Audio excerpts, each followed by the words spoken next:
ಓಂ ಶಂಕರಂ ಶಂಕರಾಚಾರ್ಯಂ ಕೇಶವಂ ಬಾದರಾಯಣಂ ಸೂತ್ರಭಾಷ್ಯಕೃತೌ ವಂದೇ ಭಗವಂತೌ ಪುನಃ ಪುನಃ ಭಗವಂತೌ ಪುನಃ ಪುನಃ.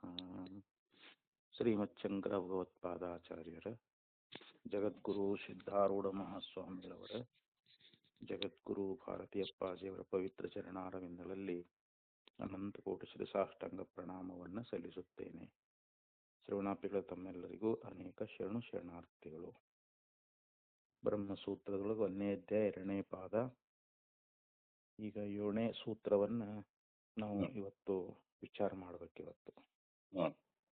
ಅರ್ಭಕೌಕಸ್ತ್ವಾತ್ ತದ್ವ್ಯಪದೇಶಾಚ್ಚ ನೇತಿ ಚೇನ್ನ ನಿಚಾಯತ್ವಾದೇವಂ ವ್ಯೋಮವಚ್ಚ. ಪೂರ್ವದಲ್ಲಿ ಏನು ಹೇಳ್ಕೊಂಡು ಬಂದಿದ್ರು ಅಂತಂದ್ರೆ, ಮನೋಮಯತ್ವಾದಿ ಗುಣಗಳಿಂದ ಕೂಡಿರ್ತಕ್ಕಂಥವನು ಪರಮಾತ್ಮನೋ ಅಥವಾ ಜೀವಾತ್ಮನೋ ಅಂತ ಆಕ್ಷೇಪವನ್ನು ಮಾಡಿ, ಪೂರ್ವಪಕ್ಷಿಯಾಗಿರ್ತಕ್ಕಂಥವನು ಇಲ್ಲ ಅವನು ಜೀವನಂತೆ ಹೇಳಬೇಕು, ಪರಮಾತ್ಮ ಆಗುವುದಿಲ್ಲ ಅಂಥೇಳಿ ಆಕ್ಷೇಪ ಮಾಡಿದಾಗ ಅದಕ್ಕೆ ಆಚಾರ್ಯರು ಅಂದ್ರೆ ಸಿದ್ಧಾಂತವನ್ನ ಹೇಳಿದರು. ಇಲ್ಲ, ಅಲ್ಲಿ ಮನೋಮಯತ್ವದಿಂದ ಕೂಡಿರ್ತಕ್ಕಂಥವನು ಅವನು ಪರಮಾತ್ಮನೇ ಅದಾನ ಅಂಥೇಳಿ ಅದಕ್ಕೆ ಅನೇಕ ಶಂಕಾ ಸಮಾಧಾನದ ಮೂಲಕವಾಗಿ ಪ್ರಮಾಣವನ್ನು ಕೊಟ್ಟು ಉಪದೇಶ ಮಾಡ್ತಾ ಬಂದರು. ಈಗ ಇಲ್ಲಿನೂ ಕೂಡ ಪೂರ್ವಪಕ್ಷಿ ಏನ್ ಹೇಳ್ತಾ ಇದ್ದಾನ ಅಂತಂದ್ರೆ, ಅರ್ಭಕೌಕಸ್ತ್ವಾ ತದ್ವ್ಯಪದೇಶಾಚ್ಚ ನೇತಿ ಚೇನ್ನ ನಿಚಯತ್ವಾದೇವಂ ವ್ಯೋಮವಚ್ಚ. ಇಲ್ಲಿ ಅರ್ಭಕ ಅಂತಂದ್ರೆ ಅಲ್ಪವಾಗಿರ್ತಕ್ಕಂಥದ್ದು ಅಂತ, ಸಣ್ಣದು ಅಂತ. ಓಕ ಅಂತಂದ್ರೆ ಇಲ್ಲಿ ಆಶ್ರಯ ಅನ್ನುವಂತಹದ್ದು.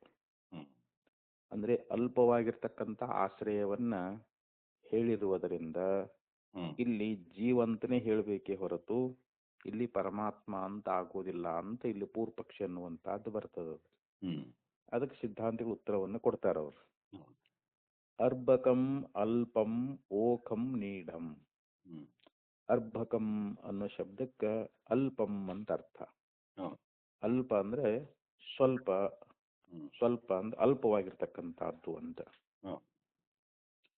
ಓಕಂ ಅಂತಂದ್ರೆ ಇಲ್ಲಿ ನೀಡ, ಓಕೋ ಅಂದ್ರೆ ನೀಢ ಅಂತ ಹೇಳ್ತಾರೆ. ನೀಢ ಅಂತಂದ್ರೆ ಏನು, ಆಶ್ರಯ ಅಂತ. ಇಲ್ಲಿ ಸ್ವಲ್ಪವಾಗಿರ್ತಕ್ಕಂಥ ಆಶ್ರಯವನ್ನ ಶ್ರುತಿಯಲ್ಲಿ ಹೇಳಿರುವುದರಿಂದ ಶ್ರುತಿ ಏನ್ ಹೇಳ್ತದ ಅಂತಂದ್ರೆ, ಏಷಮ ಆತ್ಮ ಅಂತರ ಹೃದಯೇ ಇತಿ ಪರಿಚ್ಛಿನ್ನಾಯತನತ್ವಾತ್. ಇಲ್ಲಿ ಶ್ರುತಿಯೊಳಗ ಏಷಮ ಆತ್ಮ ಅಂತರ್ಹೃದಯೇ, ಈ ಆತ್ಮ ಅಂತರ್ಹೃದಯೇ ಅಂತಃ ಅಂದ್ರೆ ನಮ್ಮ ಹೃದಯದ ಒಳಗ ಅಂತ. ಆತ್ಮ ಎಲ್ಲದಾನಪ್ಪ ಅಂದ್ರೆ ನಮ್ಮ ಹೃದಯದ ಒಳಗದಾನ ಅಂತ ಹೇಳಿದಾರ. ಮತ್ತು ಹೃದಯದ ಒಳಗದಾನ ಅಂತಂದ್ರೆ ಅದು ಹೃದಯ ಅಂದ್ರೆ ಅದು ಸ್ವಲ್ಪವಾಗಿರ್ತಕ್ಕಂಥದ್ದು. ಈ ಒಂದು ಟೇಬಲ್ ಮೇಲೆ ನಾವು ಬುಕ್ ಇದೆ ಅಂತಂದ್ರೆ ಆ ಬುಕ್ ಇಡಾಕ ಟೇಬಲ್ ಆಶ್ರಯ ಆಗೈತಿಲ್ರಿ. ಹಂಗ ಇಲ್ಲಿ ಆಶ್ರಯ ಯಾವುದು ಅಂತಂದ್ರೆ ಅಂತಃಕರಣ. ಇಲ್ಲಿ ಹೃದಯ, ನಮ್ಮ ಹೃದಯ ಅನ್ನುವಂತಹದ್ದು ಆಶ್ರಯ ಆಯ್ತು. ಅಲ್ಲಿರ್ತಕ್ಕಂಥವ್ನು ಯಾರು, ಆತ್ಮ. ಅಂದ್ರೆ ಆ ಹೃದಯವನ್ನ ಆತ್ಮನಿಗೆ ಆಶ್ರಯವಾಗಿ ಹೇಳಿರುವುದರಿಂದ ಹೃದಯ ಅಂತ ಅಲ್ಪವಾಗಿರ್ತಕ್ಕಂಥದ್ದು. ಶ್ರುತಿ ಏನ್ ಹೇಳಿದ, ಏಷತಮ ಆತ್ಮ ಅಂತರ್ಹೃದಯೇ. ಇಲ್ಲಿ ಈ ಆತ್ಮನು ಅಂತರ್ಹೃದಯದಲ್ಲಿ ಇದ್ದಾನೆ ಅಂತೇಳಿ ಪರಿಚ್ಛಿನ್ನ ಆಯತನತ್ವಾತ್, ಒಂದು ಪರಿಚ್ಛಿನ್ನವಾಗಿರ್ತಕ್ಕಂಥ ಆಯತನ ಅಂತಂದ್ರೆ ಇಲ್ಲಿ ಆಶ್ರಯವನ್ನ ಹೇಳಿದಾರ ಅವರು. ಪರಿಚ್ಛಿನ್ನ ಅಂದ್ರೆ ಅದಕ್ಕೊಂದು ಅಳತಿ ಅಂತ. ಪರಿಚ್ಛಿನ್ನ ಅಂದ್ರೆ ಏನು, ಒಂದು ಸೀಮಾ ಅಂತಾರಲ್ಲ ಅದು. ಆ ಪರಿಚ್ಛಿನ್ನವಾಗಿರ್ತಕ್ಕಂಥ ಆಶ್ರಯವನ್ನ ಹೇಳಿರುವುದರಿಂದ ಇಲ್ಲಿ ನಾವೇನ್ ಹೇಳ್ಬೇಕು, ಸ್ವಶಬ್ದೇನ ಚ ಅಣಿಯಾನ್ ವ್ರೇಹೇರ್ವಾ ಯವಾದ್ವಾ ಇತಿ ಅಣಿಯಸ್ತು ವ್ಯಪದೇಶಾತ್. ಇಲ್ಲಿ ಸ್ವ ಅನ್ನುವಂತ ಶಬ್ದದಿಂದ ಅಣಿಯಾನ್, ಅಣಿಯಾನ್ ಅಂದ್ರೆ ಅತಿ ಸೂಕ್ಷ್ಮವಾಗಿರ್ತಕ್ಕಂಥದ್ದು, ಅಣುಸ್ವರೂಪನಾಗಿರುವಂತ ಅವನು ಅಂತ. ಇಲ್ಲಿ ಆತ್ಮನ ವಿಚಾರವನ್ನು ಹೇಳ್ತಾ, ಆತ್ಮ ಹೇಗಿದ್ದಾನೆ ಅಂತಂದ್ರೆ ಅವನು ಅಣುಸ್ವರೂಪ. ಯಾಕೆ ಶ್ರುತಿ ಅಣೋರಣೀಯಾನ್ ಅಂತ ಶ್ರುತಿ ಹೇಳ್ತದಲ್ರಿ. ಅಣುವಿಗಿಂತಲೂ ಅಣುವಾಗಿದ್ದಾನೆ ಅಂತ ಶ್ರುತಿ ಹೇಳ್ತದ. ಆದ್ದರಿಂದ ಇಲ್ಲಿ ಅಣುಸ್ವರೂಪನಾಗಿರುವಂತಹದ್ದು ಮತ್ತು ಉರಿಹೇರ್ವಾ ಯವಾದ್ವಾ.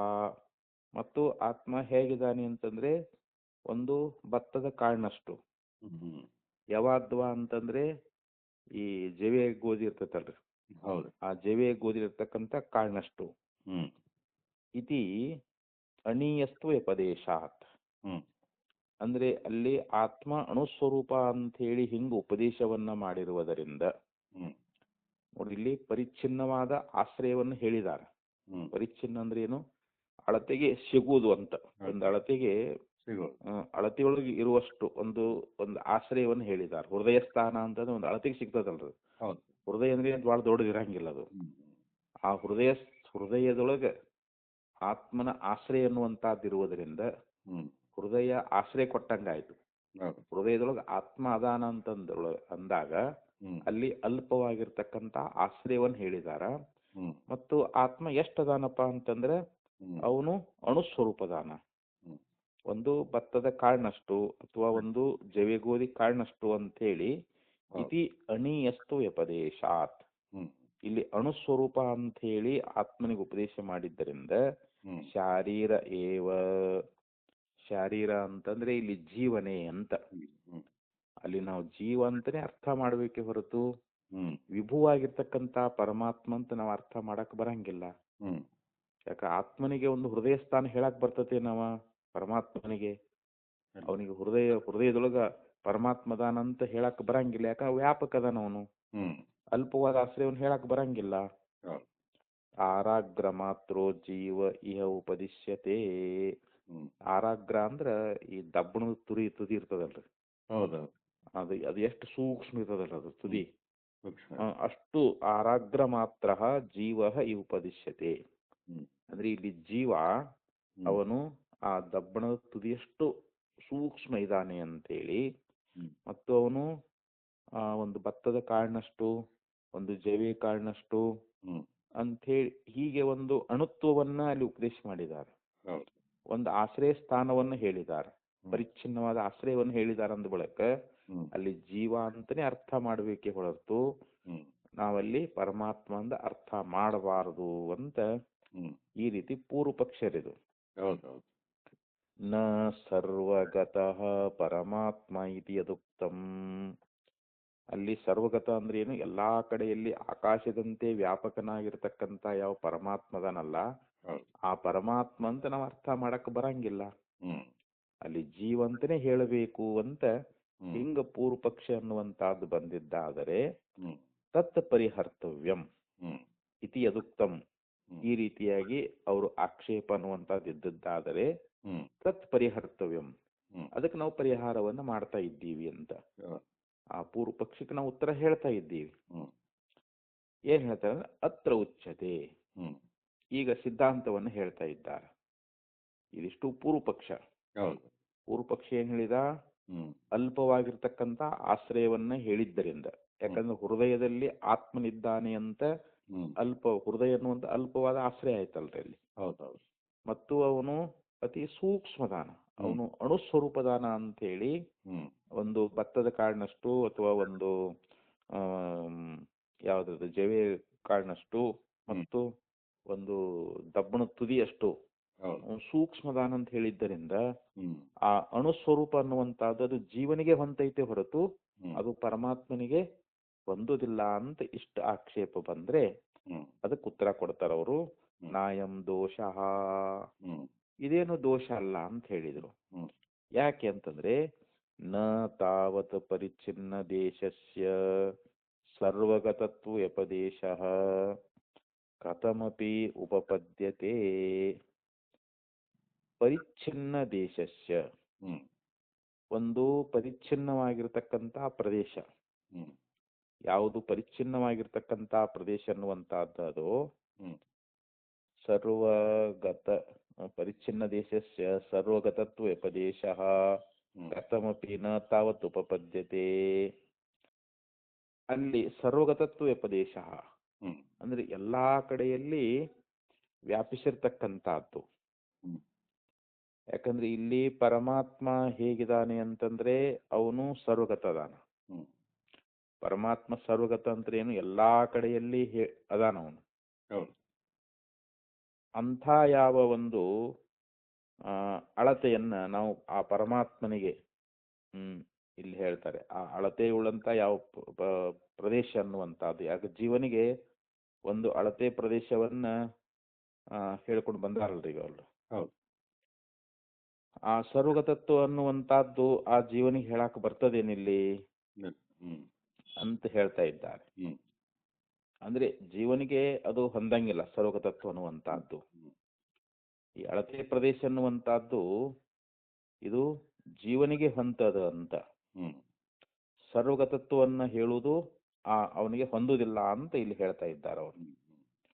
ಅದಕ್ಕೆ ಏನಂದ್ರೆ ಇಲ್ಲಿ ಸ ನ ಅತ್ರ ಉಚ್ಯತೆ ನಾಯಂ ದೋಷಃ ನ ತಾವತ್ ಪರಿಚ್ಛಿನ್ನ ದೇಶಸ್ಯ ಸರ್ವಗತತ್ವೋಪದೇಶ. ಅಂದ್ರೆ ಯಾವುದು ಪರಿಚ್ಛಿನ್ನವಾಗಿರ್ತಕ್ಕಂಥ ದೇಶದಲ್ಲಿ ಇದೆಯೋ ಅದಕ್ಕೆ ಸರ್ವಗತತ್ವೋಪದೇಶ ಅಂದ್ರೆ ಎಲ್ಲಾ ಕಡೆಯಲ್ಲಿ ಇರ್ತಕ್ಕಂಥ ಒಂದು ಉಪದೇಶ ಅನ್ನುವಂತಹದ್ದು ಕಥಮಪಿ ನ ಉಪಪದ್ಯತೆ ಅಂತ. ಅಲ್ಲಿ ಹೇಗೂ ಕೂಡ ನಾವು ಹೊಂದಿಸ್ಲಿಕ್ಕೆ ಆಗೋದಿಲ್ಲ ಅಂತ. ಸರ್ವಗತಸ್ಯತು ಸರ್ವದೇಶೇಶು ವಿದ್ಯಮಾನತ್ವಾತ್. ಇನ್ನು ಸರ್ವಗತವಾಗಿರ್ತಕ್ಕಂಥದ್ದು. ಸರ್ವಗತ ಅಂತಂದ್ರೆ ಏನು? ಎಲ್ಲಾ ಕಡೆಯಲ್ಲಿ ಇರ್ತಕ್ಕಂಥವನು ಸರ್ವಗತ ಅನ್ನುವಂಥದ್ದು ಇದು ಪರಮಾತ್ಮನಿಗೆ ಹೊಂದದು. ಯಾಕೆಂದ್ರೆ ಆಕಾಶವತ್ ಸರ್ವಗತಶ್ಚ ನಿತ್ಯ ಅಂತ ಶ್ರುತಿ ಅನ್ನುವಂತಹದ್ದು ಹೇಳ್ತದೆ. ಆಕಾಶದಂತೆ ಆತ್ಮ ಪರಿಪೂರ್ಣದಾನ ಅಂತ. ಪರಮಾತ್ಮ ಪರಿಪೂರ್ಣದಾನ ಅಂದ್ರೆ ಅವನು ಇಲ್ಲದಂತ ಪ್ರದೇಶವೇ ಇಲ್ಲ ಅಂತ. ಬಹಿರಂತಶ್ಚ ಭೂತಾನಾಂ ಅಚರಂ ಚರಮೇವಚ ಅಂತ ಶ್ರುತಿ ಹೇಳ್ತದೆ. ಎಲ್ಲಾ ಜೀವಗಳ ಒಳಗೂ ಹೊರಗೂ ಎಲ್ಲಾ ಕಡೆಯಲ್ಲಿಯೂ ಎಲ್ಲಾ ಕಡೆಯಲ್ಲಿ ಅದಾನ ಅವನಿಗೆ. ಅದಕ್ಕ ಅವರು ಹೇಳ್ತಾ ಇದ್ದಾರ ಇಲ್ಲಿ ಸರ್ವಗತ ಅನ್ನುವಂತಹದ್ದು ಸರ್ವಗತತ್ವೋಪದೇಶ ಕಥಮಪಿ ಉಪದಿತೆ ಸರ್ವಗತಸ್ಯತು ಸರ್ವದೇಶೇಶು ವಿದ್ಯಮಾನತ್ವಾತ್ ಪರಿಚ್ಛಿನ್ನ ವ್ಯಪದೇಶೋಪಿ ಕಯಾಚಿತ್ ಅಪೇಕ್ಷೆಯ ಸಂಭವತಿ. ಅಂತ ಪರಿಪೂರ್ಣವಾಗಿರ್ತಕ್ಕಂಥ ಪರಮಾತ್ಮನಿಗೆ ಒಂದು ಪರಿಚ್ಛಿನ್ನವಾಗಿರ್ತಕ್ಕಂಥ ಒಂದು ಪ್ರದೇಶವನ್ನ ಇಲ್ಲಿ ಯಾವುದೋ ಒಂದು ಅಪೇಕ್ಷೆಯ ಮೂಲಕವಾಗಿ ಸಂಭವಿಸ್ತದ ಅಂತ ಹೇಳ್ತಾ ಇದ್ದಾರೆ. ಪರಮಾತ್ಮ ಸರ್ವಗತನಾಗಿದ್ದಾನ, ಎಲ್ಲಾ ಕಡೆಯಲ್ಲೂ ವ್ಯಾಪಕದಾನ. ಆದ್ರೂ ಅವಗೊಂದು ಅಳತೆಯ ಪ್ರದೇಶದಲ್ಲಿ ಅವ ಅದಾನ ಅನ್ನುವಂತಹದ್ದು ಒಂದು ಅಪೇಕ್ಷೆ ಇಟ್ಟುಕೊಂಡು ನಾವು ಹೇಳಬಹುದು ಅಂತ. ಅದಕ್ಕೊಂದು ದೃಷ್ಟಾಂತವನ್ನ ಕೊಡ್ತಾ ಇದ್ದಾರೆ ಅವರು. ಅದೇನು ಅಂತಂದ್ರೆ ಯಥಾ ಸಮಸ್ತ ವಸುಧಾಧಿಪತಿರಪಿ ಸನ್ ಅಯೋಧ್ಯಾಧಿಪತಿ ಇತಿ ವ್ಯಪದಿಶ್ಯತೆ. ಈಗ ಒಬ್ಬವ ಇಡೀ ಸಮಸ್ತಕ್ಕನ ಅಧಿಪತಿ ಆಗ್ಯಾನ, ಈ ಭೂಮಿಗೆ ಒಡೆಯನಾಗ್ಯಾನ ಅಂತ ತಿಳ್ಕೊಳ್ರಿ. ಇಡೀ ದೇಶವನ್ನೇ ಆಳ್ತಾ ಇದ್ದಾನೆ. ಅದಕ್ಕೆ ಸಮಸ್ತ ವಸುಧಾಧಿಪತಿರಪಿ. ವಸುಧಾ ಅಂದ್ರೆ ಈ ಭೂಮಿ, ಸಮಸ್ತ ಅಂದ್ರೆ ಸಂಪೂರ್ಣ ಈ ಭೂಮಿಗೆ ಅವನು ಅಧಿಪತಿಯಾಗಿದ್ರು ಕೂಡ ಅವಗೇನಂತಾರ ಅಯೋಧ್ಯಾಧಿಪತಿ ಇತಿ ವ್ಯಪದಿಶ್ಯತೆ. ನೋಡಪ್ಪ ಅವನು ಅಯೋಧ್ಯದ ಅಧಿಪತಿಯಾಗಿದ್ದಾನೆ. ಅಯೋಧ್ಯೆ ಅಂದ್ರೆ ಅಲ್ಲಿ ಪರಿಚ್ಛಿನ್ನ ಆಯ್ತಲ್ರಿ ಇವಾಗ. ಈ ಸಮಸ್ತ ಇಡೀ ದೇಶಕ್ಕೆ ಅವನು ಅಧಿಪತಿಯಾಗಿದ್ರು ಕೂಡ ಅವನಿಗೆ ಏನಂತ ಸಂಬೋಧನೆ ಮಾಡ್ತಾರ? ಅವನು ಈಗ ಶ್ರೀರಾಮಚಂದ್ರ ಇಡೀ ಸಮಸ್ತ ಭೂಮಂಡಲಕ್ಕನ ಅವನು ಅಧಿಪತಿಯಾಗಿದ್ದ, ಅವನು ರಾಜನಾಗಿದ್ದ. ಆದ್ರೆ ಅವನಿಗೆ ಏನಂತ ಕರೆದ್ರು? ಅಯೋಧ್ಯಾಧಿಪತಿ. ಅವನು ಅಯೋಧ್ಯದಲ್ಲಿ ವಾಸ ಮಾಡಿಕೊಂಡಿದ್ದರಿಂದ ಅವನು ಅಯೋಧ್ಯದ ಅಧಿಪತಿ ಅಂತ ಹೇಳಿ ಅಲ್ಲಿ ಪರಿಚ್ಛಿನ್ನವಾದ ಪ್ರದೇಶವನ್ನು ಹೇಳ್ದಂಗಾಯ್ತಿಲ್ರಿ ಅಲ್ಲಿ. ಅಂದ್ರೆ ಹಂಗ ಸಂಭವಿಸ್ತದ. ಹಂಗ ಪರಮಾತ್ಮ ಎಲ್ಲಾ ಕಡೆಯಲ್ಲಿ ವ್ಯಾಪಕ ಅದಾನಂದ್ರೂ ಕೂಡ ಅಲ್ಲಿ ನಮ್ಮ ಹೃದಯದೊಳಗೆ ಅದಾನ ಅಂತ ಹೇಳಿ ಏನ್ ತಪ್ಪಲ್ಲ ಅಂತ ಹೇಳ್ತಾರ ಅವರು. ಅಂದ್ರೆ ಅಲ್ಲಿ ಸಮಸ್ತವಾಗಿರ್ತಕ್ಕಂಥ ಎಲ್ಲಾ ಪ್ರದೇಶದಲ್ಲಿ ಇರ್ತಕ್ಕಂಥ ಯಾವ ಆತ್ಮನಿಗೆ ಅಲ್ಲಿ ಒಂದು ಪ್ರದೇಶವನ್ನ ಒಂದು ಸ್ಥಾನವನ್ನ ಹೇಳುವುದು ಇದೇನು ತಪ್ಪಾಗುವುದಿಲ್ಲ ಅಂತ. ಅದಕ್ಕೆ ದೃಷ್ಟಾಂತ ಕೊಟ್ರು ಅವರು. ಹೆಂಗ ಇಡೀ ಸಮಸ್ತ ಭೂಮಂಡಲಕ್ಕೆ ಅಧಿಪತಿಯಾಗಿರ್ತಕ್ಕಂಥ ಶ್ರೀರಾಮಚಂದ್ರನಿಗೆ ಅಯೋಧ್ಯಾಧಿಪತಿ, ಅವನು ಅಯೋಧ್ಯದ ಅಧಿಪತಿ ಎನ್ನುವಂತಹದ್ದು ಯಾವ ರೀತಿಯಾಗಿ ಹೊಂದುಗಡೆ ಆಗ್ತದೋ, ಹೆಂಗ್ ಯಾವ ರೀತಿಯಾಗಿ ಹೇಳ್ತಾ ಇದ್ದಾರೋ ಹಾಗೆ ಇಲ್ಲಿ ಕಯಾ ಕಯಾ ಪುನರಪೇಕ್ಷೆಯ ಸರ್ವಗತಃ ಸನ್ ಈಶ್ವರಃ ಅರ್ಭಕೌ ಅಣೀಯಾಂಶ್ಚ ವ್ಯಪದಿಶ್ಯತ ಇತಿ. ಹ್ಮ್ ಹಾಗೆ ಇಲ್ಲಿ ಕಯಾ ಪುನರಪೇಕ್ಷೆಯ ಹ್ಮ್ ಅಂದ್ರೆ ಇಲ್ಲಿ ಯಾವುದೋ ಒಂದು ಕಯ ಅಂದ್ರೆ ಯಾವುದೋ ಒಂದು ಅಪೇಕ್ಷೆಯಿಂದ ಹ್ಮ್ ಇಲ್ಲಿ ನಾವು ಅಂಥ ಯಾವ ಈಶ್ವರನಿಗೆ ಕೂಡ ಒಂದು ಆಶ್ರಯವನ್ನ ಹೇಳ್ಬೋದು ಅಂತ. ಹ್ಮ್ ಅಂಥದ್ದು ಯಾವುದು? ಇಲ್ಲಿ ಒಂದು ಪ್ರಶ್ನೆ. ಕಯ ಅಂದ್ರೇನೆ ಹ್ಮ್ ಯಾವುದರ ಅಪೇಕ್ಷೆಯ ಮೂಲಕವಾಗಿ ಎಲ್ಲಾ ಕಡೆಯಲ್ಲಿ ಪರಿಪೂರ್ಣವಾಗಿರ್ತಕ್ಕಂಥ ಪರಮಾತ್ಮನಿಗೆ ಹ್ಮ್ ಒಂದು ಅಲ್ಪವಾದ ಆಶ್ರಯವನ್ನ ಹೇಳ್ತಾ ಇದ್ದೀರಿ ಅಂತ ಇಲ್ಲಿ ಪ್ರಶ್ನೆ ಮಾಡ್ತಾ ಇದ್ದಾನ ಅವನು. ಹೌದು. ಕಯ ಅಂತಂದ್ರೆ ಇಲ್ಲಿ ಕಯಾ ಪುನರಪೇಕ್ಷೆಯ ಸರ್ವಗತ ಸನ್ ಈಶ್ವರ. ಹ್ಮ್ ಅಂದ್ರೆ ಈಶ್ವರನು ಸರ್ವಗತಃ, ಹ್ಮ್ ಅವನು ಎಲ್ಲಾ ಕಡೆಯಲ್ಲಿ ಪರಿಪೂರ್ಣನಾಗಿದ್ದಾನೆ. ಹ್ಮ್ ಅಂತ ಒಂದು ಅಲ್ಪವಾದ ಆಶ್ರಯವನ್ನ ನೀವು ಅವನಿಗೆ ಪರಮಾತ್ಮನಿಗೆ ಹೇಳ್ಬೇಕಾದ್ರೆ ಹ್ಮ್ ಕಯಾ ಪುನರಪೇಕ್ಷೆಯ ಹ್ಮ್ ಅಂದ್ರೆ ಯಾವ ಒಂದು ಅಪೇಕ್ಷೆಯನ್ನು ಇಟ್ಟುಕೊಂಡು ನೀವು ಹೇಳ್ತಾ ಇದ್ದೀರಿ? ಯಾಕ ಅರ್ಬಕೌಕ ಅಣೀಯಾಂಶ್ಚ ಉಪದಿಶ್ಯತೆ. ಹ್ಮ್ ಅರ್ಬಕೌಕ ಅಂತಂದ್ರೆ ಇಲ್ಲಿ ಅಲ್ಪವಾದ ಒಂದು ಆಶ್ರಯ ಅಂತ. ಹೌದು. ಇಲ್ಲಿ ಹೃದಯ ಸ್ಥಾನದೊಳಗೆ ಪರಮಾತ್ಮದಾನ ಅಂತ ನೀವು ಹೇಳ್ತೀರಲ್ಲ, ಹೌದು. ಆ ಅಲ್ಪವಾದ ಆಶ್ರಯವನ್ನ ಹ್ಮ್ ಯಾವ ಅಪೇಕ್ಷೆಯನ್ನು ಇಟ್ಟುಕೊಂಡು ನೀವು ಹೇಳ್ತಾ ಇದ್ದೀರಿ ಅಂತ ಹ್ಮ್ ಇಲ್ಲಿ ಪ್ರಶ್ನೆಯನ್ನ ಮಾಡಿದ್ರೆ ಹ್ಮ್ ನಿಚಾಯತ್ವಾದೇವಂ ಇತಿ ಬ್ರೂಮಃ. ಹ್ಮ್ ನಿಚಾಯತ್ವ ಅಂತಂದ್ರೆ ಇಲ್ಲಿ ಒಂದು ಉಪಾಸನೆಗೋಸ್ಕರವಾಗಿ ಅಂತ ಹೇಳ್ತಾ ಇದ್ದಾರೆ. ಹ್ಮ್ ನಿಚಾಯನಾಗಿರುವುದರಿಂದ ಅಂತಂದ್ರೆ ಹ್ಮ್ ಆ ಅವನಿಗೆ ಒಂದು ಏನಾದ್ರೂ ಒಂದು ಹೇಳ್ಬೇಕಲ್ರಿ ನಾವು ಅದಕ್ಕೆ. ಹ್ಮ್ ಏವಂ ಅಣಿಯಸ್ತ್ವಾದಿ ಗುಣಗಣೋಪೇತಃ ಈಶ್ವರ ತತ್ರ ಹ್ಮ್ ಹೃದಯ ಪುಂಡರೀಕೆ ನಿಚಾಯ ದ್ರಷ್ಟವ್ಯ ಉಪದಿಶ್ಯತೆ. ಹ್ಮ್ ಅಂದ್ರೆ ಇಲ್ಲಿ ನಮ್ಮ ಹೃದಯ ಪುಂಡರೀಕದೊಳಗ ಹ್ಮ್ ಆ ಈಶ್ವರನನ್ನ, ಯಾಕಂದ್ರೆ ಅವನು ಹೇಗಿದ್ದಾನೆ, ಅಣಿಯಸ್ತ್ವಾದಿ ಗುಣ ಗಣೋಪೇತಃ, ಹ್ಮ್ ಅವ ಅಣುವೇ ಮೊದಲಾಗಿರ್ತಕ್ಕಂಥ ಗುಣಗಳ ಸಮೂಹದಿಂದ ಹ್ಮ್ ಆ ಪರಮಾತ್ಮನ ವರ್ಣಿಸಲ್ಪಟ್ಟಿದ್ದಾರೆ. ಹ್ಮ್ ಅವ ಎಲ್ಲಿದಾನಂತ ಹೇಳಿದ್ರಲ್ಲಿ ನಮ್ಮ ಹೃದಯ ಪುಂಡರೀಕದೊಳಗ ಅಂತ. ಹ್ಮ್ ನಮ್ಮ ಹೃದಯ ಪುಂಡರೀಕದೊಳಗ ಪರಮಾತ್ಮ ಅಲ್ಲಿ ಇದಾನೆ ಅಂತ ಹೇಳ್ತಾರೆ. ಯಾಕೆ ಹೇಳಿದ್ರು ಅಂತಂದ್ರೆ ಅಲ್ಲಿ ಅವನೇನಾಗಿದ್ದಾನೆ ಅಂದ್ರೆ ಉಪಾಸ್ಯನಾಗಿದ್ದಾನೆ ಅಂತ. ನಿಚಾಯತ್ವಾದೇವಂ ಇತಿ ಬ್ರೂಮಃ. ಏವಂ ಅಣೀಯಸ್ತ್ವಾದಿ ಗುಣಗಣೋಪೇತಃ ಈಶ್ವರ ತತ್ರ ಹೃದಯ ಪುಂಡರೀಕೆ ನಿಚಾಯ ದ್ರಷ್ಟೋಪದಿಶ್ಯತೆ ಯಥಾ ಶಾಲಗ್ರಾಮೇ ಹರಿಹಿ. ಈಗ ಒಂದು ಶಾಲಿಗ್ರಾಮ ಅನ್ನುವಂತಹದ್ದು ಅದು. ಅದನ್ನ ನಾವು ವಿಷ್ಣು ನೋಡಪ್ಪ ಇದು ವಿಷ್ಣು ಅಂತ ಹೇಳ್ತೀವಿ. ಇದನ್ನು ವಿಷ್ಣು ಅಂತೇಳಿ ಉಪಾಸನೆ ಮಾಡು ಅಂತ ಹೇಳ್ತೀವಿ. ಅಂದ್ರೆ ಅಲ್ಲಿ ಒಂದು ಶಾಲಿಗ್ರಾಮ ಅನ್ನುವಂಥದ್ದು ವಿಷ್ಣು ಏನೂ ಅಲ್ಲ, ಆದ್ರೂ ಕೂಡ ಅಲ್ಲಿ ವಿಷ್ಣುವಿನ ಭಾವನೆಯನ್ನ ಮಾಡಿಸ್ತೇವಿಲ್ರಲ್ಲಿ. ಆ ಶಾಲಿಗ್ರಾಮದೊಳಗ ನೋಡಪ್ಪ ಇವನು ಈ ವಿಷ್ಣುನೇ ಅದಾನ, ಆ ಶಾಲಿಗ್ರಾಮದಲ್ಲಿ ಅವನು ನಾರಾಯಣನೇ ಅದಾನ ಅಂತ ಹೇಳಿ ಹೆಂಗ ಅಲ್ಲಿ ಉಪಾಸನೆ ಮಾಡ್ಲಿಕ್ಕೆ ಹೇಳ್ತಾ ಇದ್ದಾರೋ, ಅಲ್ಲಿ ಉಪಾಸ್ಯನಾಗಿರ್ತಕ್ಕಂಥವನು ಯಾರು? ನಾರಾಯಣ. ನಾವೆಲ್ಲಿ ತೋರ್ಸಕತ್ತೇವಿ? ಶಾಲಿಗ್ರಾಮದ ತೋರ್ಸಕತ್ತೇವಿ. ಹಂಗ ನಮ್ಮ ಹೃದಯ ಪುಂಡರೀಕದೊಳಗ ಉಪಾಸ್ಯನಾಗಿರ್ತಕ್ಕಂಥವನು ಯಾರು ಅಂತಂದ್ರೆ ಅಲ್ಲಿ ಪರಮಾತ್ಮನೇ ಅಂತ. ಅಲ್ಲಿ ಪರಿಚ್ಛಿನ್ನವಾಗಿರ್ತಕ್ಕಂಥ ಒಂದು ಅಲ್ಪ ಪ್ರದೇಶ ಆಗಲಿ, ಅವನು ಅಣುವಾಗಿದ್ದಾನೆ ಅಂತ ಹೇಳೋದಾಗಲಿ, ಇದು ಉಪಾಸ್ಯನಾಗಿರುವಂತ ಪರಮಾತ್ಮನಿಗೆ ಹೊಂದೈತೆ ಹೊರತು ಅಲ್ಲಿ ಜೀವ ಅಂತ ಅರ್ಥ ಮಾಡಿದ್ರೆ ಹೊಂದುವುದಿಲ್ಲ ಅಂತ. ಅಲ್ಲಿ ಉಪಾಸನೆಗೋಸ್ಕರವಾಗಿ ಹೇಳಿದ್ದಾರೆ. ಉಪಾಸ್ಯ ಯಾರು ಅಂತಂದ್ರೆ ಪರಮಾತ್ಮ ಅಂತ. ಅಲ್ಲಿ ನಾವು ಜೀವ ಅಂತ ಇಟ್ಕೊಂಡ್ರೆ ಜೀವನನ್ನು ಉಪಾಸನೆ ಮಾಡಂತ ಹೇಳಕ್ ಬರ್ತೈತೆ ಈಗ ಅಲ್ಲಿ ಜೀವ ಅಂತ ಹೊಂದುದಿಲ್ಲ ಅಂತ. ಅದಕ್ಕೆ ಅವರು ಒಂದು ದೃಷ್ಟಾಂತ ಕೊಟ್ಟು ಯಥಾ ಶಾಲಗ್ರಾಮೇ ಹರಿಹಿ. ಆ ಶಾಲಿಗ್ರಾಮದೊಳಗ ಅವನು ಹರಿಯೇ ಆಗಿದ್ದಾನೆ, ನಾರಾಯಣನಾಗಿದ್ದಾನೆ ಅಥವಾ ವಿಷ್ಣುವೇ ಆಗಿದ್ದಾನೆ ಅಂತ ಹೇಳಿ ಅಲ್ಲಿ ಉಪಾಸ್ಯವಾಗಿರ್ತಕ್ಕಂಥ ವಿಷ್ಣುವಿನನ್ನ ಶಾಲಿಗ್ರಾಮದಲ್ಲಿ ಹೆಂಗ್ ಹೇಳ್ತಾ ಇದ್ದಾರೋ ಹಾಗೆ ನಮ್ಮ ಹೃದಯ ಪುಂಡರೀಕದೊಳಗೂ ಕೂಡ ಅಲ್ಲಿ ಅಣಿಯಸ್ತ್ವಾದಿ ಗುಣಗಣಪೇತಃ, ಅಣುವೇ ಮೊದಲಾಗಿರ್ತಕ್ಕಂಥ ಅನೇಕ ಗುಣಗಳಿಂದ ಕೂಡಿಕೊಂಡಿರ್ತಕ್ಕಂಥವನು ಅಲ್ಲಿ ಯಾವ ಈಶ್ವರದಾನಲ್ಲ, ಎಲ್ಲಿದಾನ? ನಮ್ಮ ಹೃದಯ ಪುಂಡರೀಕದೊಳಗದಾನ ಅವನು. ಅವನು ನಿಚಾಯ ದ್ರಷ್ಟವ್ಯ ಉಪದಿಶ್ಯತೆ. ಅವನು ಅಲ್ಲಿ ಉಪಾಸ್ಯನಾಗಿದ್ದಾನೆ ಅಂತ ಅಲ್ಲಿ ಉಪದೇಶ ಮಾಡ್ಯಾರಂತವನು. ನಿಚಾಯ ಅಂದ್ರೆ ಏನು? ನಮ್ಮ ಹೃದಯ ದೇಶದಲ್ಲಿರ್ತಕ್ಕಂಥ, ಹೃದಯ ಪುಂಡರೀಕದಲ್ಲಿರ್ತಕ್ಕಂಥ ಹ್ಮ್ ಯಾವ ಪುರುಷ ಅದಾನಲ್ಲ ಹೌದು. ಅವನು ಉಪಾಸ್ಯನಾಗಿದ್ದಾನೆ. ಉಪಾಸ್ಯ ಅಂತಂದ್ರೆ ಏನು? ಅವನು ಈಶ್ವರ ಅಂತ ಅಲ್ಲಿ ಹ್ಮ್ ನಾವು ಈಶ್ವರ ಅಂತಾನೆ ಅರ್ಥ ಮಾಡಬೇಕು ಅಂತ ಹೇಳ್ತಾ ಇದ್ದಾರೆ. ಹೌದು. ತತ್ರ ಅಸ್ಯ ಬುದ್ಧಿರ್ ವಿಜ್ಞಾನಂ ಗ್ರಾಹಕಂ. ಅಲ್ಲಿ ನಾವು ಆ ಉಪಾಸ್ಯನಾಗಿರ್ತಕ್ಕಂಥ ಆ ಈಶ್ವರನ ಬುದ್ಧಿಯನ್ನೇ ನಾವು ಮಾಡಬೇಕು ಅಂತಲ್ಲಿ. ಹ್ಮ್ ಅಲ್ಲಿ ಪರಮಾತ್ಮನೇ ನಾವು ಗ್ರಹಿಸಬೇಕು ಅಂತ ಹೇಳ್ತಾ ಇದ್ದಾರೆ. ಹೌದು. ಅದು ಒಂದು ಬುದ್ಧಿ ವಿಜ್ಞಾನ ಅಂತ, ಹ್ಮ್ ನಮ್ಮ ಬುದ್ಧಿಯ ಒಂದು ಜ್ಞಾನ ಅಂತ ಹೇಳಿದರು.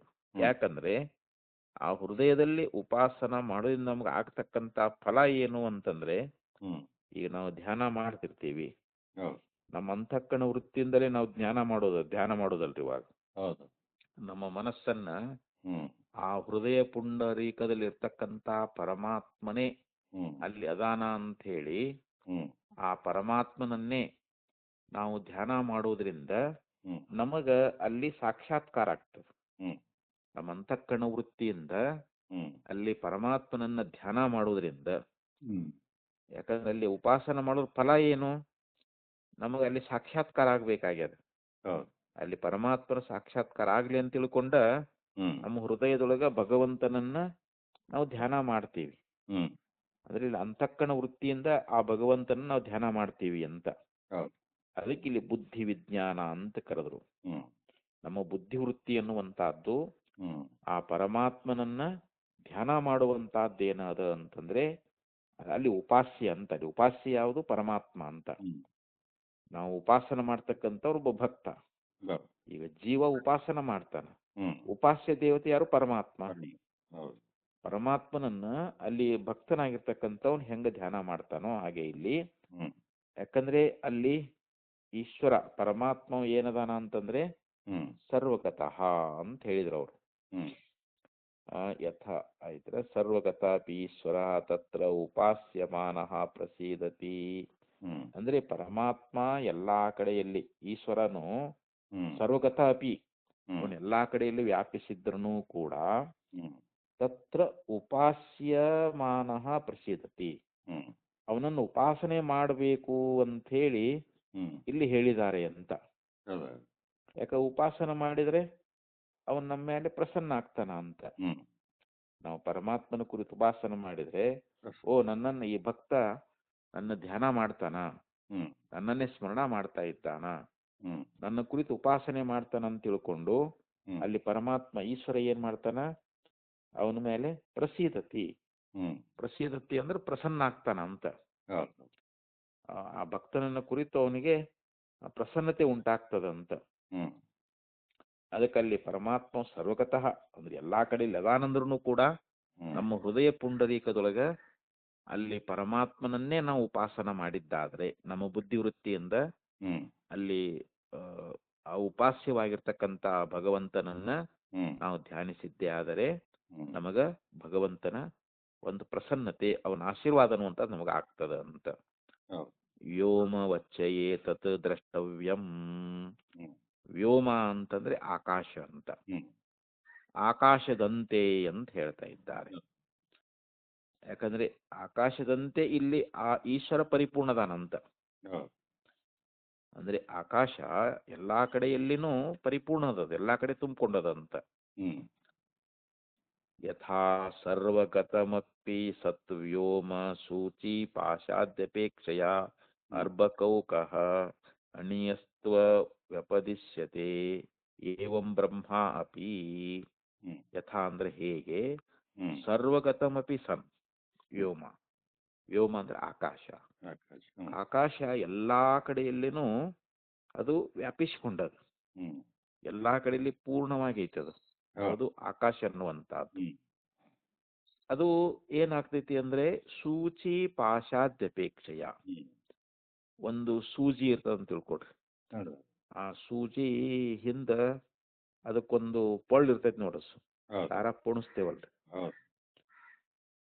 ಅದು ಸ್ವಲ್ಪ ಅದ್ರೊಳಗ ದಾರ ಪ್ರವೇಶ ಆಗ್ಬೇಕಾದ್ರೆ ಹ್ಮ್ ಅದು ಅಲ್ಲಿ ಆಶ್ರಯ ಸ್ವಲ್ಪ ಐತಿಲ್ರಿ, ಅದು ಹೌದು. ಸ್ವಲ್ಪ ಇದೆ. ಅಲ್ಲಿ ಅಲ್ಪವಾದ ಆಶ್ರಯ ಐತಿ ಅಂತ. ಹ್ಮ್ ಹ್ಮ್ ಹಾಗೆ ಇಲ್ಲಿ ಸೂಚಿ ಪಾಶಾದ್ದಿ ಅಂತ ಹೇಳಿದ್ರು ಅವರು. ಹ. ಅವ್ರು ಏನ್ ಹೇಳ್ತಾರೆ? ಪಾಶಾದ್ಯಪೇಕ್ಷೆಯ, ಪಾಶಾದಿ ಅಂತಂದ್ರೆ ಇಲ್ಲಿ ದಾಳಗಳು ಅಂತ ಹೇಳ್ತಾ ಇದ್ದಾರೆ ಅವರು. ಹ್ಮ್ ಆ ಸೂಜಿ ಮತ್ತು ದಾಳಗಳ ಒಂದು ಅಪೇಕ್ಷೆಯಿಂದ ಹ್ಮ್ ಅಲ್ಪವಾಗಿರ್ತಕ್ಕಂಥ ಅರ್ಭಕೌಕಃ ಅಣಿಯಸ್ತು ವ್ಯಪದಿಶ್ಯತೆ. ಹ್ಮ್ ಅಲ್ಲಿ ಅಲ್ಪವಾಗಿರತಕ್ಕಂಥ ಒಂದು ಆಶ್ರಯವುಳ್ಳದ್ದು ಅಂತ ಹೇಳಿ ಹ್ಮ್ ಹೇಳ್ತಾ ಇದ್ದಾರೆ. ಹ್ಮ್ ಅಲ್ಲಿ ಅಣುತರವಾಗಿರುವಂತಹದ್ದು ಅಲ್ಪವಾದ ಆಶ್ರಯವುಳ್ಳದ್ದು ಅಂತ ಹೇಳಿ ಈ ತರವಾಗಿ ಹೇಳ್ಕೊಂಡು ಬರ್ತಾ ಇದ್ದಾರೆ ಅಂತ ಹೇಳಿದ್ರು ಅವರು. ಹ್ಮ್